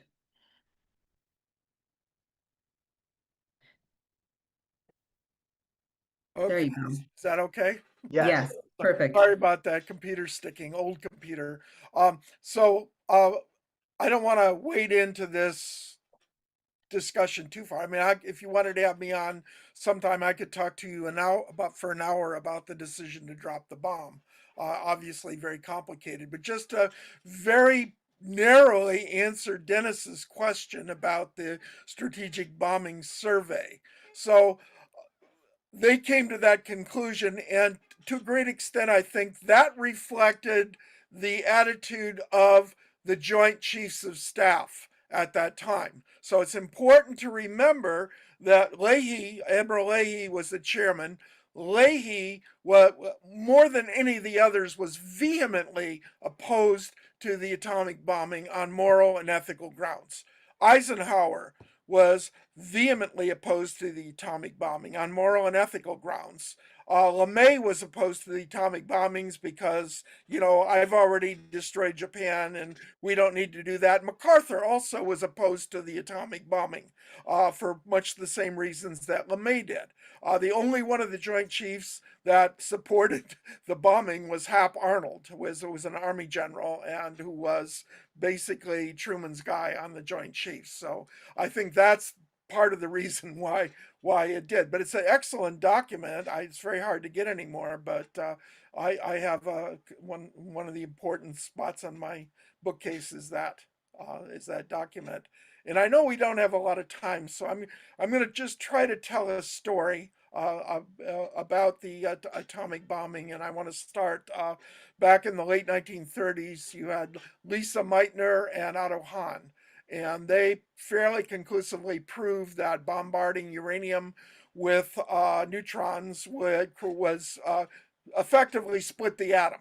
What they did is they did the bombarding, they identified the element barium, and that had huge implications. And Leo Szilard in the United States, a Hungarian member, a physicist, understood immediately the implications of that. He went to Einstein, educated Einstein on it, and the two of them Szilard basically used Einstein as a front because he was an important guy, and they visited Roosevelt and said, you know, the implications of the split atom are that an atomic bomb could be built, and we're afraid Hitler's going to build it, and that thus was born the Manhattan Project. I'm not going to get into the details of the Manhattan Project, except to say that when it became clear that Germany did not have and would not have the bomb, you had Rotblat basically resigned,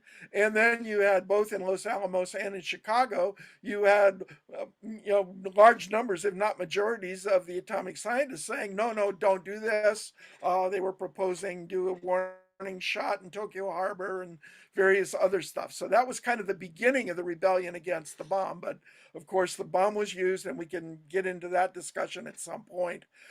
Just to say that the A-bomb survivors, the Hibakusha, say, really it isn't relevant why the bomb was dropped. It was dropped, and we are the evidence. And if we don't, deal with that reality, then all the rest of the world could become Hibakusha just like we are. So they really don't get into this.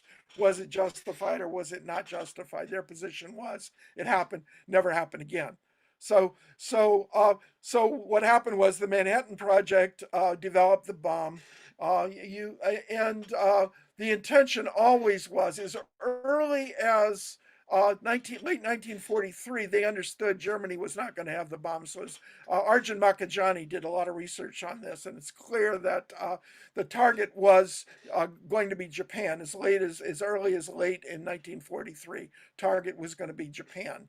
And so you had what was called an interim committee, in which essentially was a targeting committee about when and how we're going to do it and use it. Oppenheimer was the chair of it, and they actually talked about how the professor talked about all the housing was made of wood and tar paper and so on, very, very flimsy. It was all workers' housing because Nagasaki and Hiroshima were industrial cities. And they talked about how we need to choose a target where there's workers' housing, wooden workers' housing nearby, so that we can determine the effect of the bomb. This is how cold-blooded they were. And this kind of mindset, continued on. So, for example, when they started doing the nuclear testing in Nevada, they deliberately would wait until the wind was not blowing toward Las Vegas or a reverse wind blowing toward Los Angeles. It would always be when it was going towards Cedar City or St. George, Utah, and some of the smaller towns. It was a deliberate human sacrifice. And, the people of Cedar City and St. George, have very similar stories to the Hibakusha, the horrible, horrible deaths that they suffered, talking about going out and seeing the bomb explosion and then having their laundry covered with soot. And then the army would come in with the radiation monitors and they would say, don't do this, don't do that, but there's no danger, and it went on and on and on. So in radiation victims all over the world,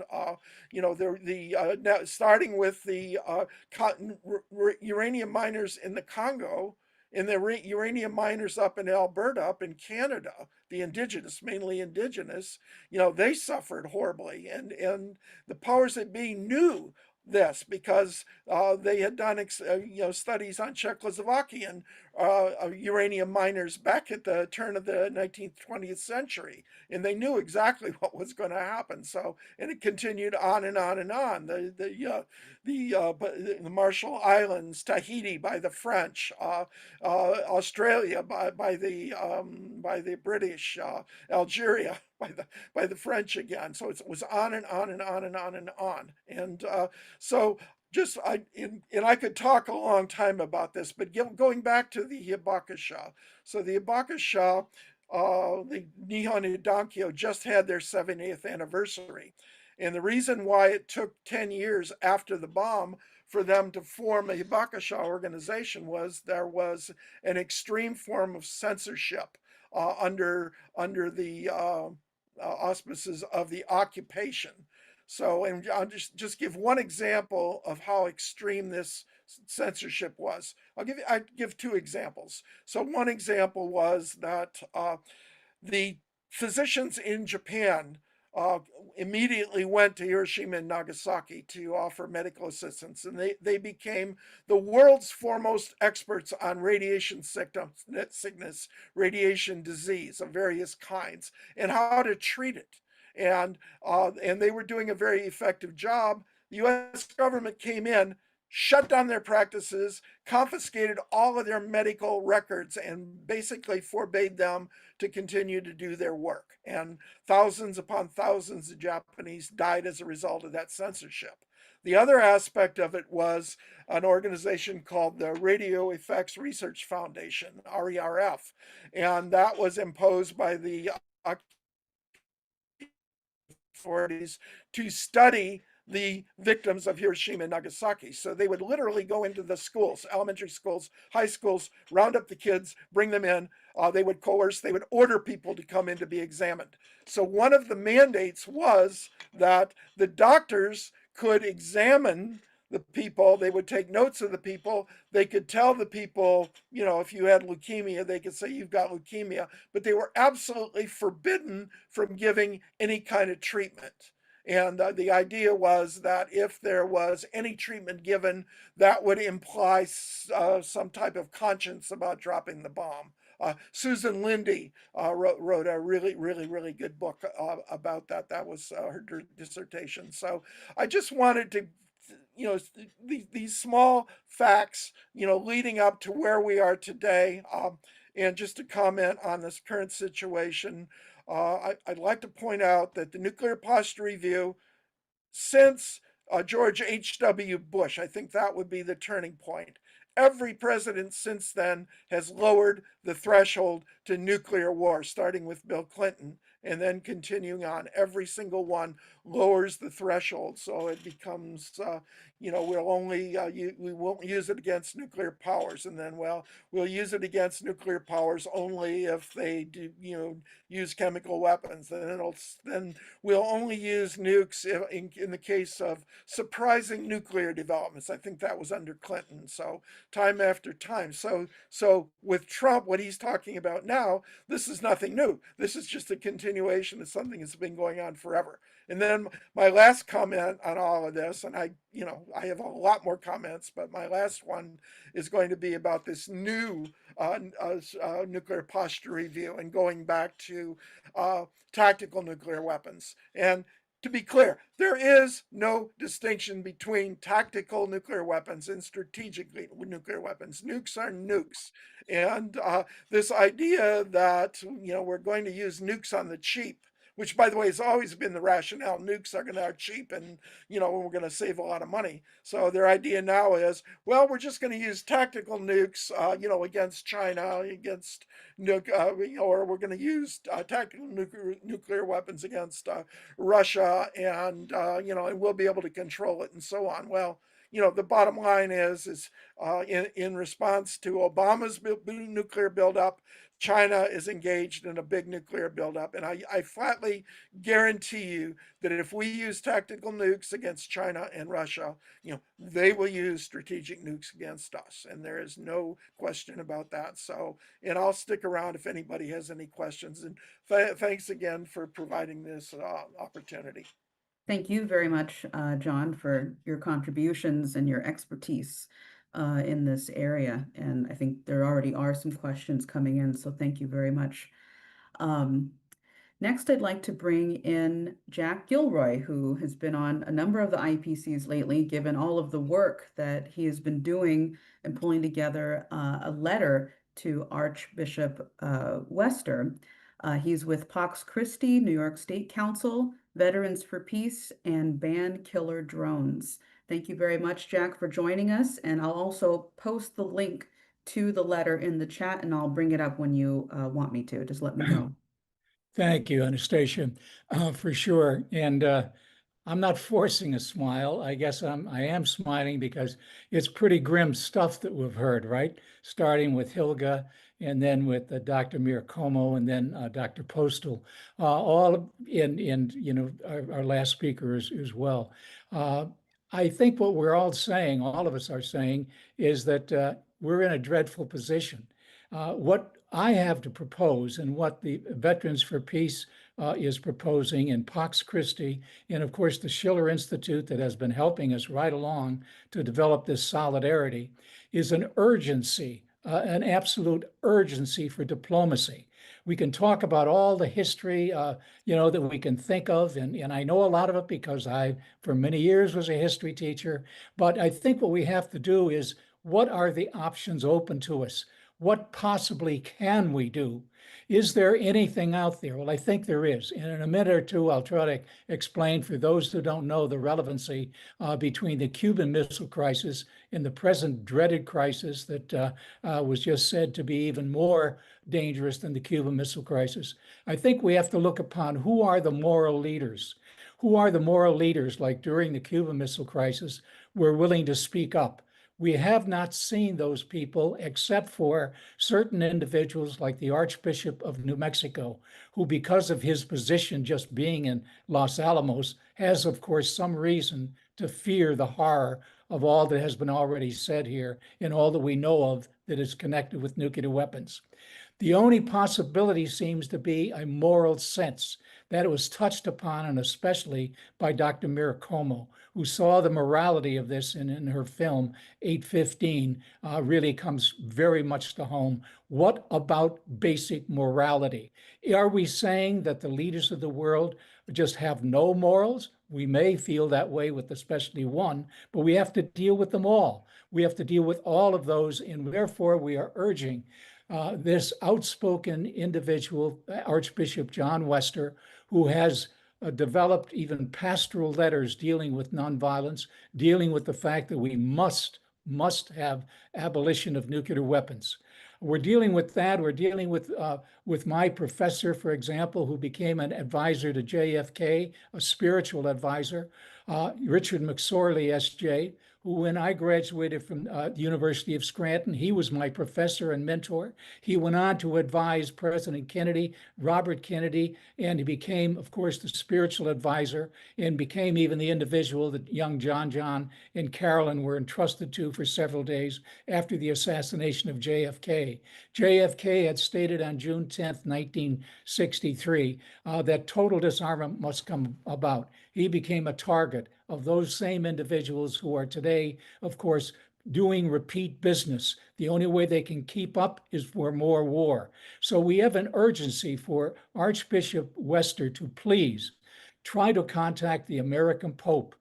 He's from Chicago, the Archbishop Wester. The bishop is from Chicago. I don't know if there's any difference between their love of the White Sox or the Cubs, but I do know that they have a moral sense. And what we are asking Archbishop Wester is to get together with Pope Leo XIV. Pope Leo XIV, who took that particular name because Pope Leo XIII was the individual who emphasized Catholic social teaching. And the first principle of Catholic social teaching is respect and dignity of all human beings. So this is an ecumenical action. We have people involved who are atheists, agnostics, Catholics, Jews, Protestants, Muslims. We have been developing, with the help especially of the Schiller Institute, we have been developing a wide band of not only organizations, but individuals, which I will not do a litany of people, but many of you know these individuals as leaders of peace organizations, and you can find them later when Anastasia puts it up on the screen. What is the connection then that we're making? Well, in 1962, in October of 1962, we will remember from history that Khrushchev had sent, the Soviet Union had sent missiles aboard several ships headed for Ha Cuba. enviado varios Photographs of those particular sites. misiles enviados a Cuba. Nuclear missile sites. Sabemos que Kennedy and estos his aides- I'm sorry, Spanish translator, you're in the wrong channel. Please go ahead, Jack, sorry. Okay, Kennedy, JFK and his team decided that they were going to draw a line in the sea where no Russian ships would be allowed, no Soviet ships would be allowed to come. This became so tense. It became an international, situation that some listeners here will remember, but I can assure you that it was a very frightening and anxious people for people, not just of the Soviet Union and the United States, but for the whole world. They knew then what nuclear war would develop into, and it would be the annihilation probably of humanity. JFK was able to get a close friend, Norman Cousins, a journalist, well-known journalist of the Saturday Evening Books, and he in turn contacted an unknown to most people Belgian priest. He was a friar, a Dominican friar, Felix Morillon, and he was an advisor to Pope John the 23rd. So the secret connection was, or the covert operation was to get to the Pope John the 23rd. And on October 22nd, John made a speech on Vatican radio, and in that speech, he called for the nations of the world, the leaders of the nations of the world, to consider humanity, to hear the cry of humanity was his actual words. Curiously, Khrushchev, the atheist, anti-Christian, and the Christians, of course, anti-communist, had been going on for years. They printed it in Pravda, the major newspaper of the Soviet Union. Russian people flocked to read this call for the cry of humanity. Why were the ships turned around, as Khrushchev did? We don't know. However, we do know that just 2 months later, Khrushchev told the media that the first ray of light was from John the 23rd. They actually became friends. They learned that they had a common identity, a farm identity. They were humble people. Their parents were humble individuals. And now here they are with the world in their hands. So for whatever reason, was it just strategic because Kennedy would remove his missiles from Turkey secretly? We don't know that exact answer, but we do know that this relationship between Khrushchev and Kennedy eventually led to the first peace action of the nuclear test ban treaty of 1963, and at the beginning of a real relationship, a détente between the United States and Russia was to take place.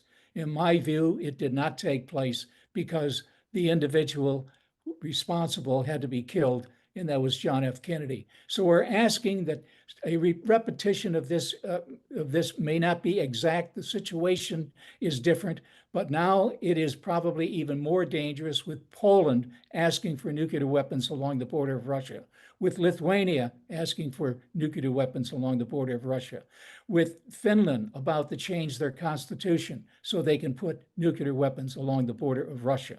The madness of it all is, of course, what we once called, when we were active members of SANE, the madness, the mutually assured destruction is back, and it's back maybe worse than it ever has been. So is there hope? I think the hope is moral hope. And are we saying it's urgent? Yes, it's so urgent that we are asking people such as the director of nuclear studies at American University, Dr. Peter Kuznick, to say something about this tomorrow when he speaks with Vatican officials in northern Italy. We won't go into that too much, but the letter will be there, and we will be presenting the letter internationally, as Peter has already done in Japan, where he made the letter prominent to the Japanese media, the Nagasaki, Hiroshima media, and the Japanese media in general, officials, government officials. It was translated by Rachel Clark, who has been on the Schiller Institute before and is a very active Veterans for Peace person, who, by the way, tomorrow will be in St. Louis, Missouri at the University of Missouri to speak, to be one of the main speakers, and also to receive our award for the most active chapter of the Veterans for Peace, which has 140 chapters around the world. And our chapter 90 here in Binghamton, New York is now #1 of that whole group. Well, you should know that Pax Christi has 170 chapters around the world. And they, of course, are a prime mover of this letter. You should know that they started back in World War II, at the end of World War II, when people then, as of now, are saying, why is it that we French and we Germans are killing each other if we claim to be Christian? 1914 to 1918, 1939 to 1945. We have killed each other by the millions. And they got together to form what is in English the peace of Christ, in Latin, Pax Christi. It had spread through the Netherlands and Belgium, England and Ireland, Italy, Germany. Pax Christi groups, again, in 170 locations around the world. They are a prime signer, along with Veterans for Peace and the Schiller Institute and Banned Killer Drones, which is a very active group dealing with the new form of warfare, drone warfare. And I should note, as an addition to what I think it was Dr. Poster was saying, that Ukraine is a very dangerous group. They are learning. This is a new education for drone warfare. And you should know that just last month, Ohio announced, the state of Ohio, they were pleased to accept a Ukrainian drone making company in the United States, in Ohio. So that's how crazy it is. And the morality of it all is not being touched upon, we believe, as it should be. So Veterans for Peace, which is all about diplomacy, it is not a group that says thank you for your service. They are saying, look for peace, use diplomacy, search for peace. So we're all in that together. And if you could put that letter up, Anastasia, and have people perhaps take a couple of minutes to look at it, it would be very good. Yes, so I included the link in the chat for people to grab it. Jack asked me just to read the letter. I'll read it quickly so people have it and you can share it around. If you're watching over the broadcast, you can go to schillerinstitute.com and you'll find it right on the website there.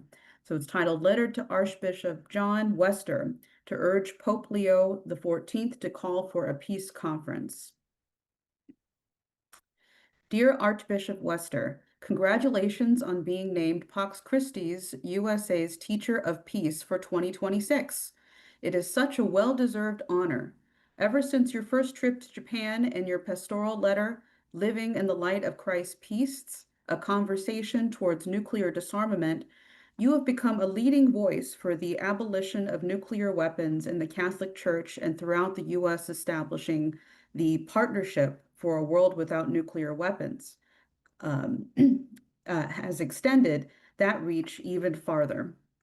We are so pleased that you will be receiving this award in the coming months. As you know, the threat of nuclear war seems to be increasing daily, despite the 100 nations that have signed the Treaty on the Prohibition of Nuclear Weapons, TPNW, 75 of whom have also ratified it. This year's Non-Proliferation Treaty Review Conference was a disappointment once again. New START was allowed to expire. Russia, the US, and Israel, all nuclear states, are at war. Finland's president recently signed legislation to allow the import and transit of nuclear weapons. The Lithuanian leaders are said to have agreed to amend the constitution to allow Lithuania to host nuclear weapons in the future. In short, we are getting as close to nuclear war as we were during the Cuban Missile Crisis of 1962. That crisis ended with diplomacy that saved the planet, and Pope John the 23rd was a key figure in making that happen. His influential role is not well known, but it was he who spoke out to set the needed moral tone that helped each side to act for peace. This is how it developed. In fall of 1962, journalist Norman Cousins convened in Andover, Massachusetts, an informal discussion group of Soviet and American academicians.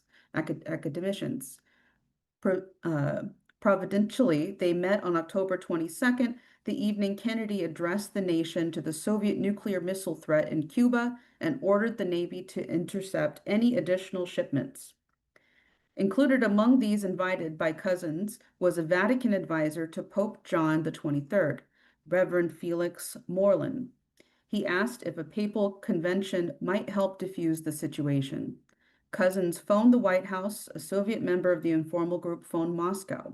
Both got an nihil obstat. Moreland notified the Vatican.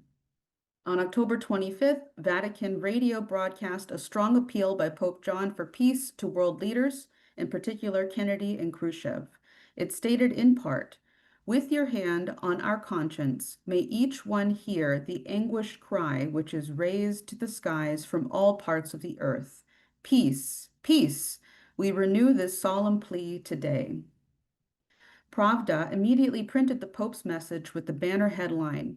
On October 28th, when Khrushchev announced the pullout of the missiles from Cuba, Pravda reprinted the Pope's message, praising the Pope's realism on the question of peace. In turn, the United States withdrew missiles from Turkey, hundreds of millions gave a sigh of relief, and negotiations between the US and the USSR led to the first nuclear test ban in 1963. Weeks later, Khrushchev told cousins how much he admired Pope John, saying, "During that week of the Cuban Missile Crisis, the Pope's appeal was a real ray of light. I was grateful for it." Several years later, several years after that, Khrushchev's son, Sergei, said that the words of Pope John the 23rd were strongly persuasive on the consciences of people, especially those of his father and Kennedy. With this in mind, we were thinking it might be time for something similar to happen today. Might Pope Leo XIV call for a peace conference to withdraw nuclear weapons from the Russian border and call for an abolition of nuclear weapons worldwide? He already suggested something along these lines at the 80th anniversary of the atomic bombings of Hiroshima and Nagasaki, when he prayed that those bombings would, quote, "serve as a call to the international community to renew its commitment to pursuing lasting peace of our whole human family, a peace that is unarmed and disarming." Perhaps the Vatican or another neutral location such as Vienna or Geneva could be the venue. Would you be able to help bring this recommendation to Pope Leo?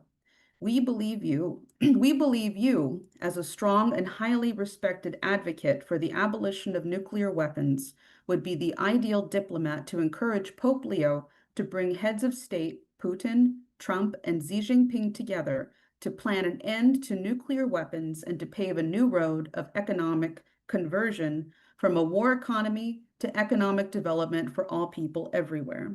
Your intercession and the strong leadership of Pope Leo could move us away from the sheer madness we are now experiencing. And as you can see, there are a lot of endorsements at this point and continuing to add more as the days go by. And if you would like to add your name and you're a representative of an organization, or you've brought this letter to an organization and you'd like to add your organization's name, please reach out and let us know. You can reach out to the Schiller Institute, or if you're on the Zoom, I'll give you my email to do that. So thank you very much, Jack, for pulling this together and pulling the organizing together of this really important initiative. It's really been exciting to work on this, and the response that we're getting is very good. So thank you, Jack. You're welcome. I just want to Okay. mention that Ray McGovern added a few words there, even the Latin phrase meaning a true document. So it was good to have a fellow who worked for 27 years with 6 different presidents as the morning advisor, to have his fingers in the letter as well.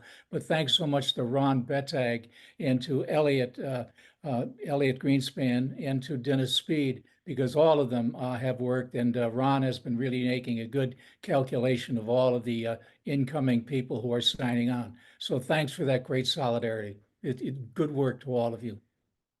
Thank you, and to you too. So we have one more video statement. Unfortunately, Scott Ritter, former UN weapons inspector, couldn't make it with us live today, but he did send in a message that he wanted to convey to the International Peace Coalition. And I will share his video.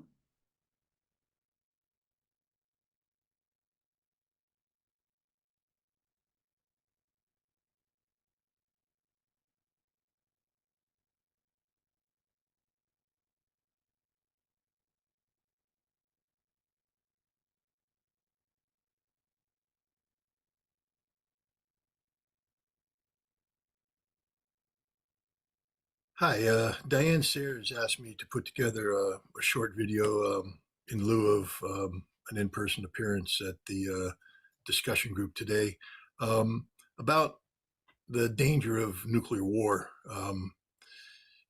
Given the recent confluence of two things that otherwise people might make linkage to. One, the harsh reality that the United States has run out of ammunition in the Middle East, and this is even after stripping bare critical munition stockpiles in the Pacific and in Europe.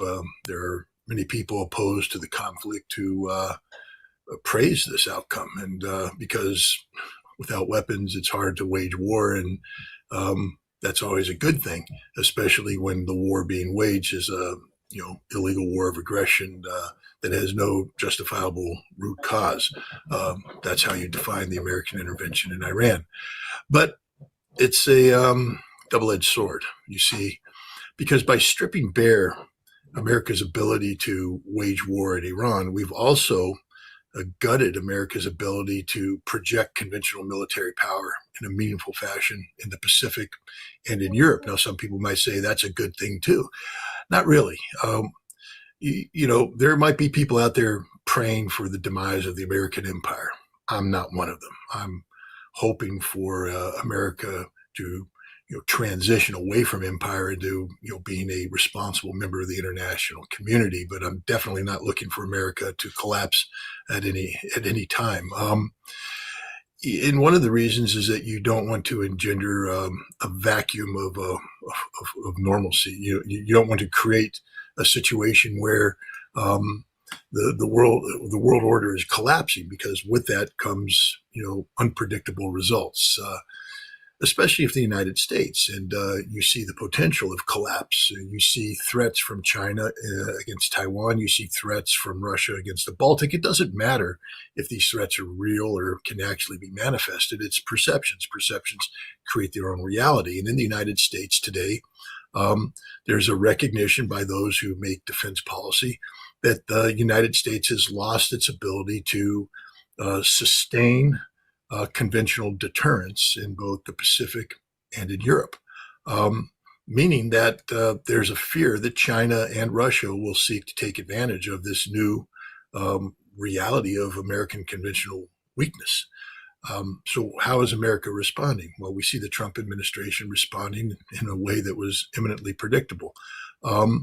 We're basically redesigning our nuclear posture so that we can use tactical nuclear weapons earlier in a conventional conflict than had previously been conceived by doctrine. This means that we recognize that if there is a conventional conflict between the United States and China, China will almost immediately attain the upper hand because we ran out of ammunition. And so in order to, keep a balance, we will use tactical nuclear weapons early on in the conflict to put the Chinese in their place. And we would do the same against Russia in the Baltics. If for whatever reason there was a shooting war between NATO and Russia in the Baltics, Russia would get the upper hand conventionally almost immediately because we ran out of ammunition. So we will use tactical nuclear weapons in an effort to put the Russians in their place.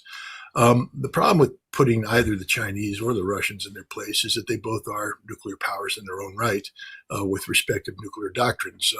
I can't speak to the specificity of the, I'm sure I butchered that word, but the specifics of the Chinese nuclear doctrine because the Chinese have been reticent about, publicizing their thinking. We know that the Chinese are against the first use of nuclear weapons, but they also believe that if they're struck, they need to have a nuclear deterrence capable of bringing fatal harm, existential harm to whoever threatens them. We know that the Chinese responded aggressively to the Biden administration's, reworking of our nuclear war plans to increase the lethality of America's, potential nuclear strike against China. This led to the modernization of the Chinese nuclear deterrent and its enlargement. I don't think the Chinese would respond well to America using tactical nuclear weapons. It could lead to definitely China using tactical nuclear weapons, and every war game that's ever been played out, once you start using nuclear weapons, ends with a general nuclear exchange and everybody dead. We know what the Russian nuclear doctrine is. If a nuclear weapon is used against Russian territory, then Russia will release the totality of its nuclear arsenal and destroy the world. Vladimir Putin has made it clear a world without Russia is not a world worth living in. And the Russians, again, said they won't be the first to use nuclear weapons, but they're not going to be, anybody's, kicking bag. So this is very dangerous development. What to do? Well, normally you'd hope that the people who are in what we used to call the arms control community would kick it into gear and start promoting, arms control. Remember, history repeats itself. Back in the 1970s and 80s, we had the intermediate nuclear forces crisis, where Russia modernized its INF forces with the SS-20. Europe and the United States panicked. We deployed Pershing IIs, ground-launched cruise missiles. It looked like we were at a hair trigger for a war that would end all wars. And then the arms control community kicked in. It began with Nietzsche's Walk in the Woods with his Soviet counterpart in Geneva, and it led to the signing of the Intermediate Nuclear Forces Treaty in December of 1987, the first treaty to get rid of an entire category of nuclear weapons. And then, that brought on START Treaty and et cetera. Cold War ended. So United States lost interest in arms control, and today there are no arms control treaties. And because there's no arms control treaties, there really isn't an arms control community. And what passes for an arms control community is really about sustaining American nuclear supremacy, not about achieving some sort of equality around which reasonable deterrence policies can be set by all parties involved. We need to re-engage on arms control. We need to develop an arms control community, and this, I think, should be a priority of everybody. Whether you have the ability to bring to bear expertise of your own to better educate the American public, whether you have the ability to put political pressure on people in Congress to reinvigorate arms control. Remember, John F. Kennedy created the Arms Control and Disarmament Agency, ACTA, back in the 1960s. Maybe it's time for an American executive to resurrect ACTA from the graveyard, bring it back, make arms control, an important part of America's diplomatic posture. We need to do something, because without arms control and with this new nuclear posture, we're literally on a highway to hell, and there's only one destination, and it's not a good one. Anyways, good luck with your conference. Thanks for listening.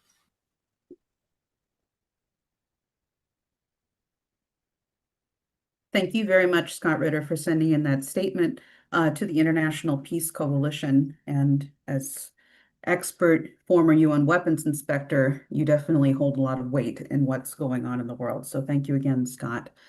I want to thank all of the speakers for joining us today on this very special meeting.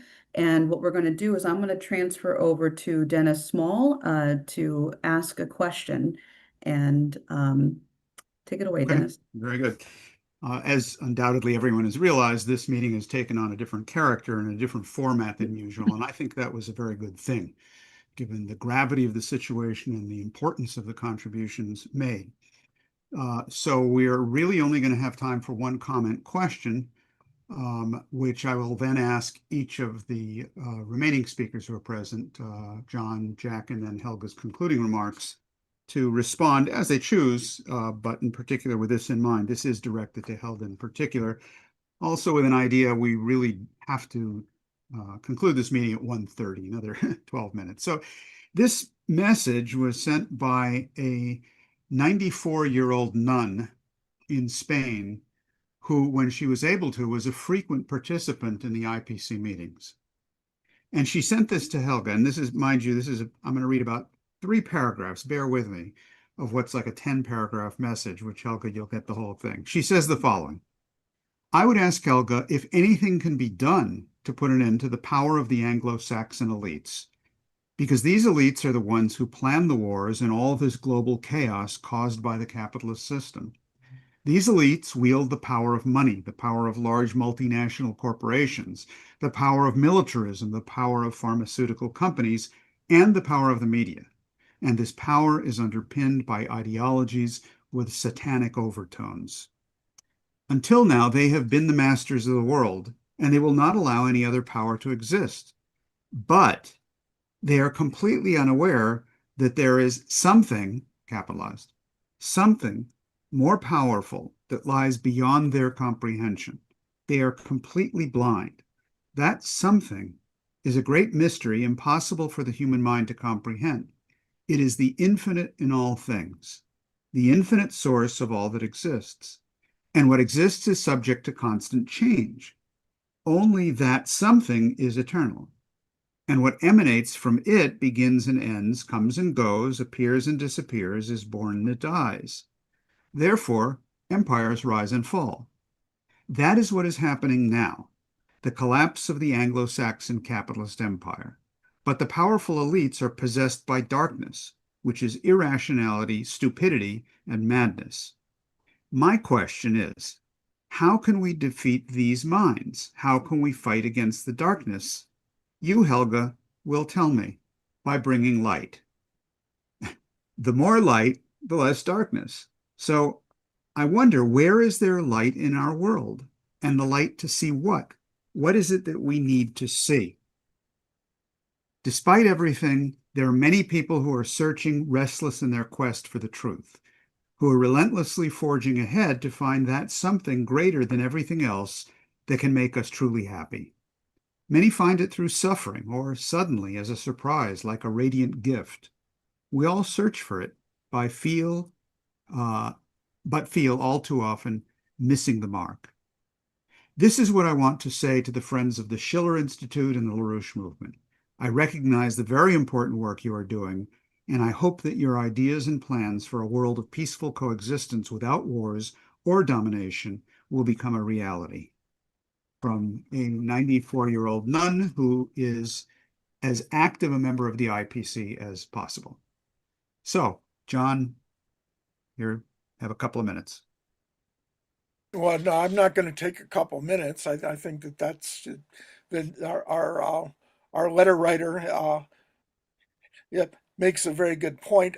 From my perspective, I come from a background of working in the national liberation struggles, the anti-colonial struggles back in the 60s and 70s, and I think that what we're seeing now is essentially an end to 500 years of colonialism. It's the rest of the world is starting to wake up and saying, we count too, and all human life is equally valuable. So I think that the seeds of her vision are already being manifested in what we see today. But of course, the challenge is that the imperial powers are not going to give up, and one of the tools that they have is nuclear weapons. So that's the big challenge. How do we get to that future, that bright future, without resulting in the destruction of all of us? So that's my comment.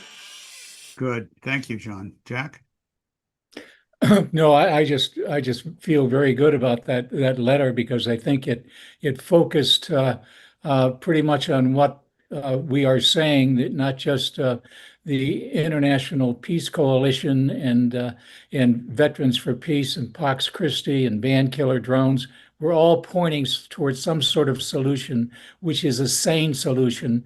And a sane solution is not gunboat diplomacy, but it's human, down to earth, person to person, eye to eye diplomacy. And we've got to work on that. And if we don't do that, then I think all of the rest is lost. And I think there is a possible move there. And we kind of hope that that John Wester, Archbishop John Wester, will work through the papal nuncio, that's the ambassador from the Vatican to Washington, D.C., and perhaps maybe even our friend, an avowed atheist, will do something, and that is Peter Kuznick, the director of the American University nuclear weapons studies. He is proud to say what he believes in, and he's proud to say that he has a moral sense that is not tied to religion. So if we can bring in all people of the world, whether they happen to be the wonderful, mind and the spirit of Xi Jinping, who has said right along that it's not, he doesn't have 800 bases around the world like the Anglo-Saxon group, the Americans have around the world. He is more concerned with dealing with economic change. And if there's a struggle out there, well, let it happen. Let's see how much we can help people in Africa, Latin America, Asia, instead of going to those countries and waging some sort of conflict. So there's a great possibility of change. And I believe what John just said is right. It's falling. That Anglo-Saxon Western imperialism, 500 years of colonialism, is on its way out. And we are the witnesses now. And thankfully, you guys, I think, are helping to move it along. Keep up the good stuff. No question we shall. I'll take that as two amens. Helga, final words? I think the crucial question was posed by you, Jack, earlier in your remarks when you said, we have to look for the moral leaders. Because, answering the question of the nun from Spain, I think the letter you have composed, Jack, with the letter to the Pope going through, Archbishop Wester, but then basically making that a rallying point for everybody. I think that points to the right way to go for the highest possible solution, which would be moral leadership from the Pope and get together the three leaders of the most powerful nations on the world, that is China, the United States, and Russia. And that way, you have something to rally everybody around, because the problem is, I agree with what Scott Ritter had to say about that you cannot be happy that the Anglo-American empire is clearly in a decline, because I have said many times, and I believe that deeply, that while the Soviet Union disintegrated peacefully in 91, I do not think that the Anglo-American empire will dismantle itself as peacefully. I think that when they have the feeling that they are at the point of demise, exactly what Scott was pointing to, the danger of the use of nuclear weapons becomes the most acute. So therefore, the question is, what can we do under the circumstances? The main problem we have is that the masses of people in the collective West, which is not so collective anymore, are either complacent, indifferent, or just not informed, or fearful to act. So we have to do something which catalyzes a motion in those people. And I think the idea that if everybody contributes, no matter where they come from, let them come from a Catholic background, and there we have a lot to do, because the Catholic churches are not everywhere against the war. I mean, in Germany, you have in both the Protestant and the Catholic Church, there's quite a support for the war. It's unfortunately the case. But in any case, it has to come from the religions, not only the Christian religions, but we should branch out to essentially all religions of goodwill, all people of goodwill. And then at the same time, basically say an ecumenical approach, which stretches the word ecumenical beyond religion to include people who are concerned with the well-being of humanity. And that happens to include China, for example, because, if you look at the record of China in the last 40, 50 years, having transformed 850 million people of their own country from total poverty to now basically being the most wealthy, prospering country in the world, that takes a gigantic devotion to the common good. It includes, I don't want to go too long elaborating how they did it, but that is definitely a force of good. then you have many others. We should think about what method to be used. It cannot be violence.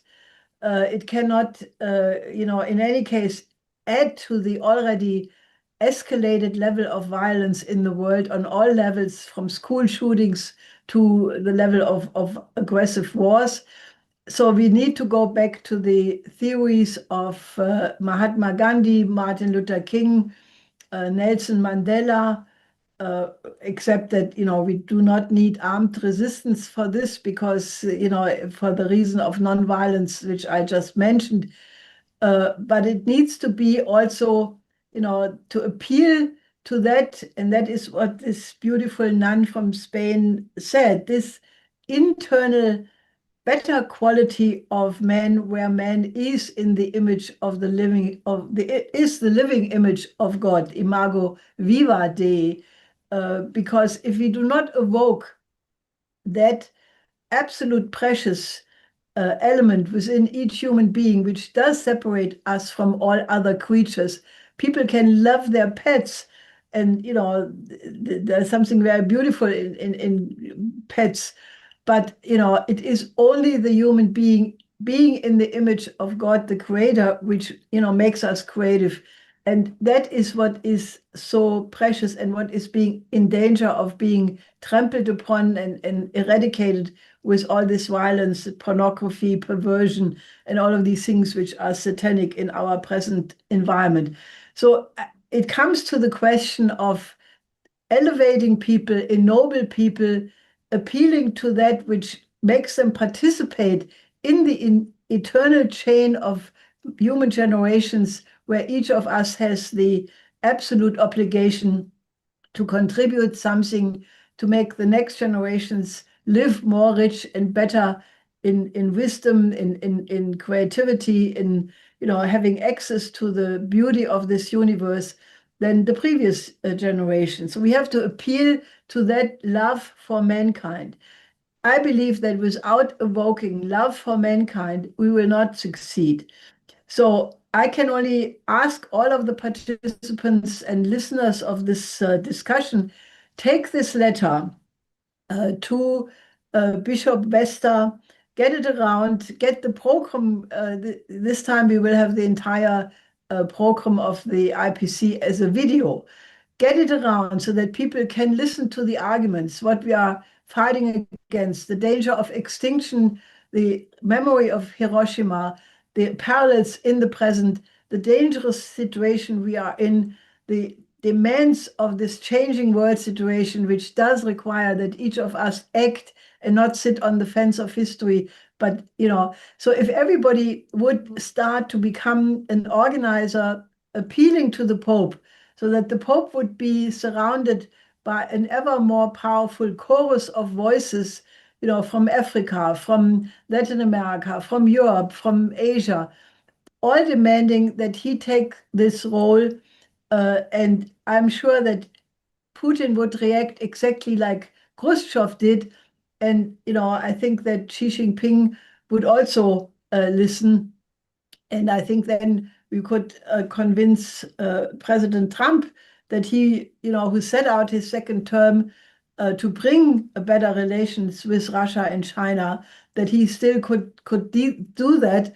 And hopefully we will move the world into a secure domain. So my answer to this nun, to you, I do not know your name, basically is that we will try to make this initiative the overarching initiative, asking everybody to support it, because right now it could lead to the level where it's the only level where the solution could come from. Thank you, Helga. The nun's name is Paz, which is Spanish for peace. Anastasia. Great. Well, thank you everyone for this very important International Peace Coalition. I included the video in the chat that people can share. Also, make sure to sign up for the IPC emails, and also go to schillerinstitute.com to grab the letter to Archbishop Wester to share around. And we look forward to seeing you all next week. Same time, same place, same link. Have fun causing good trouble.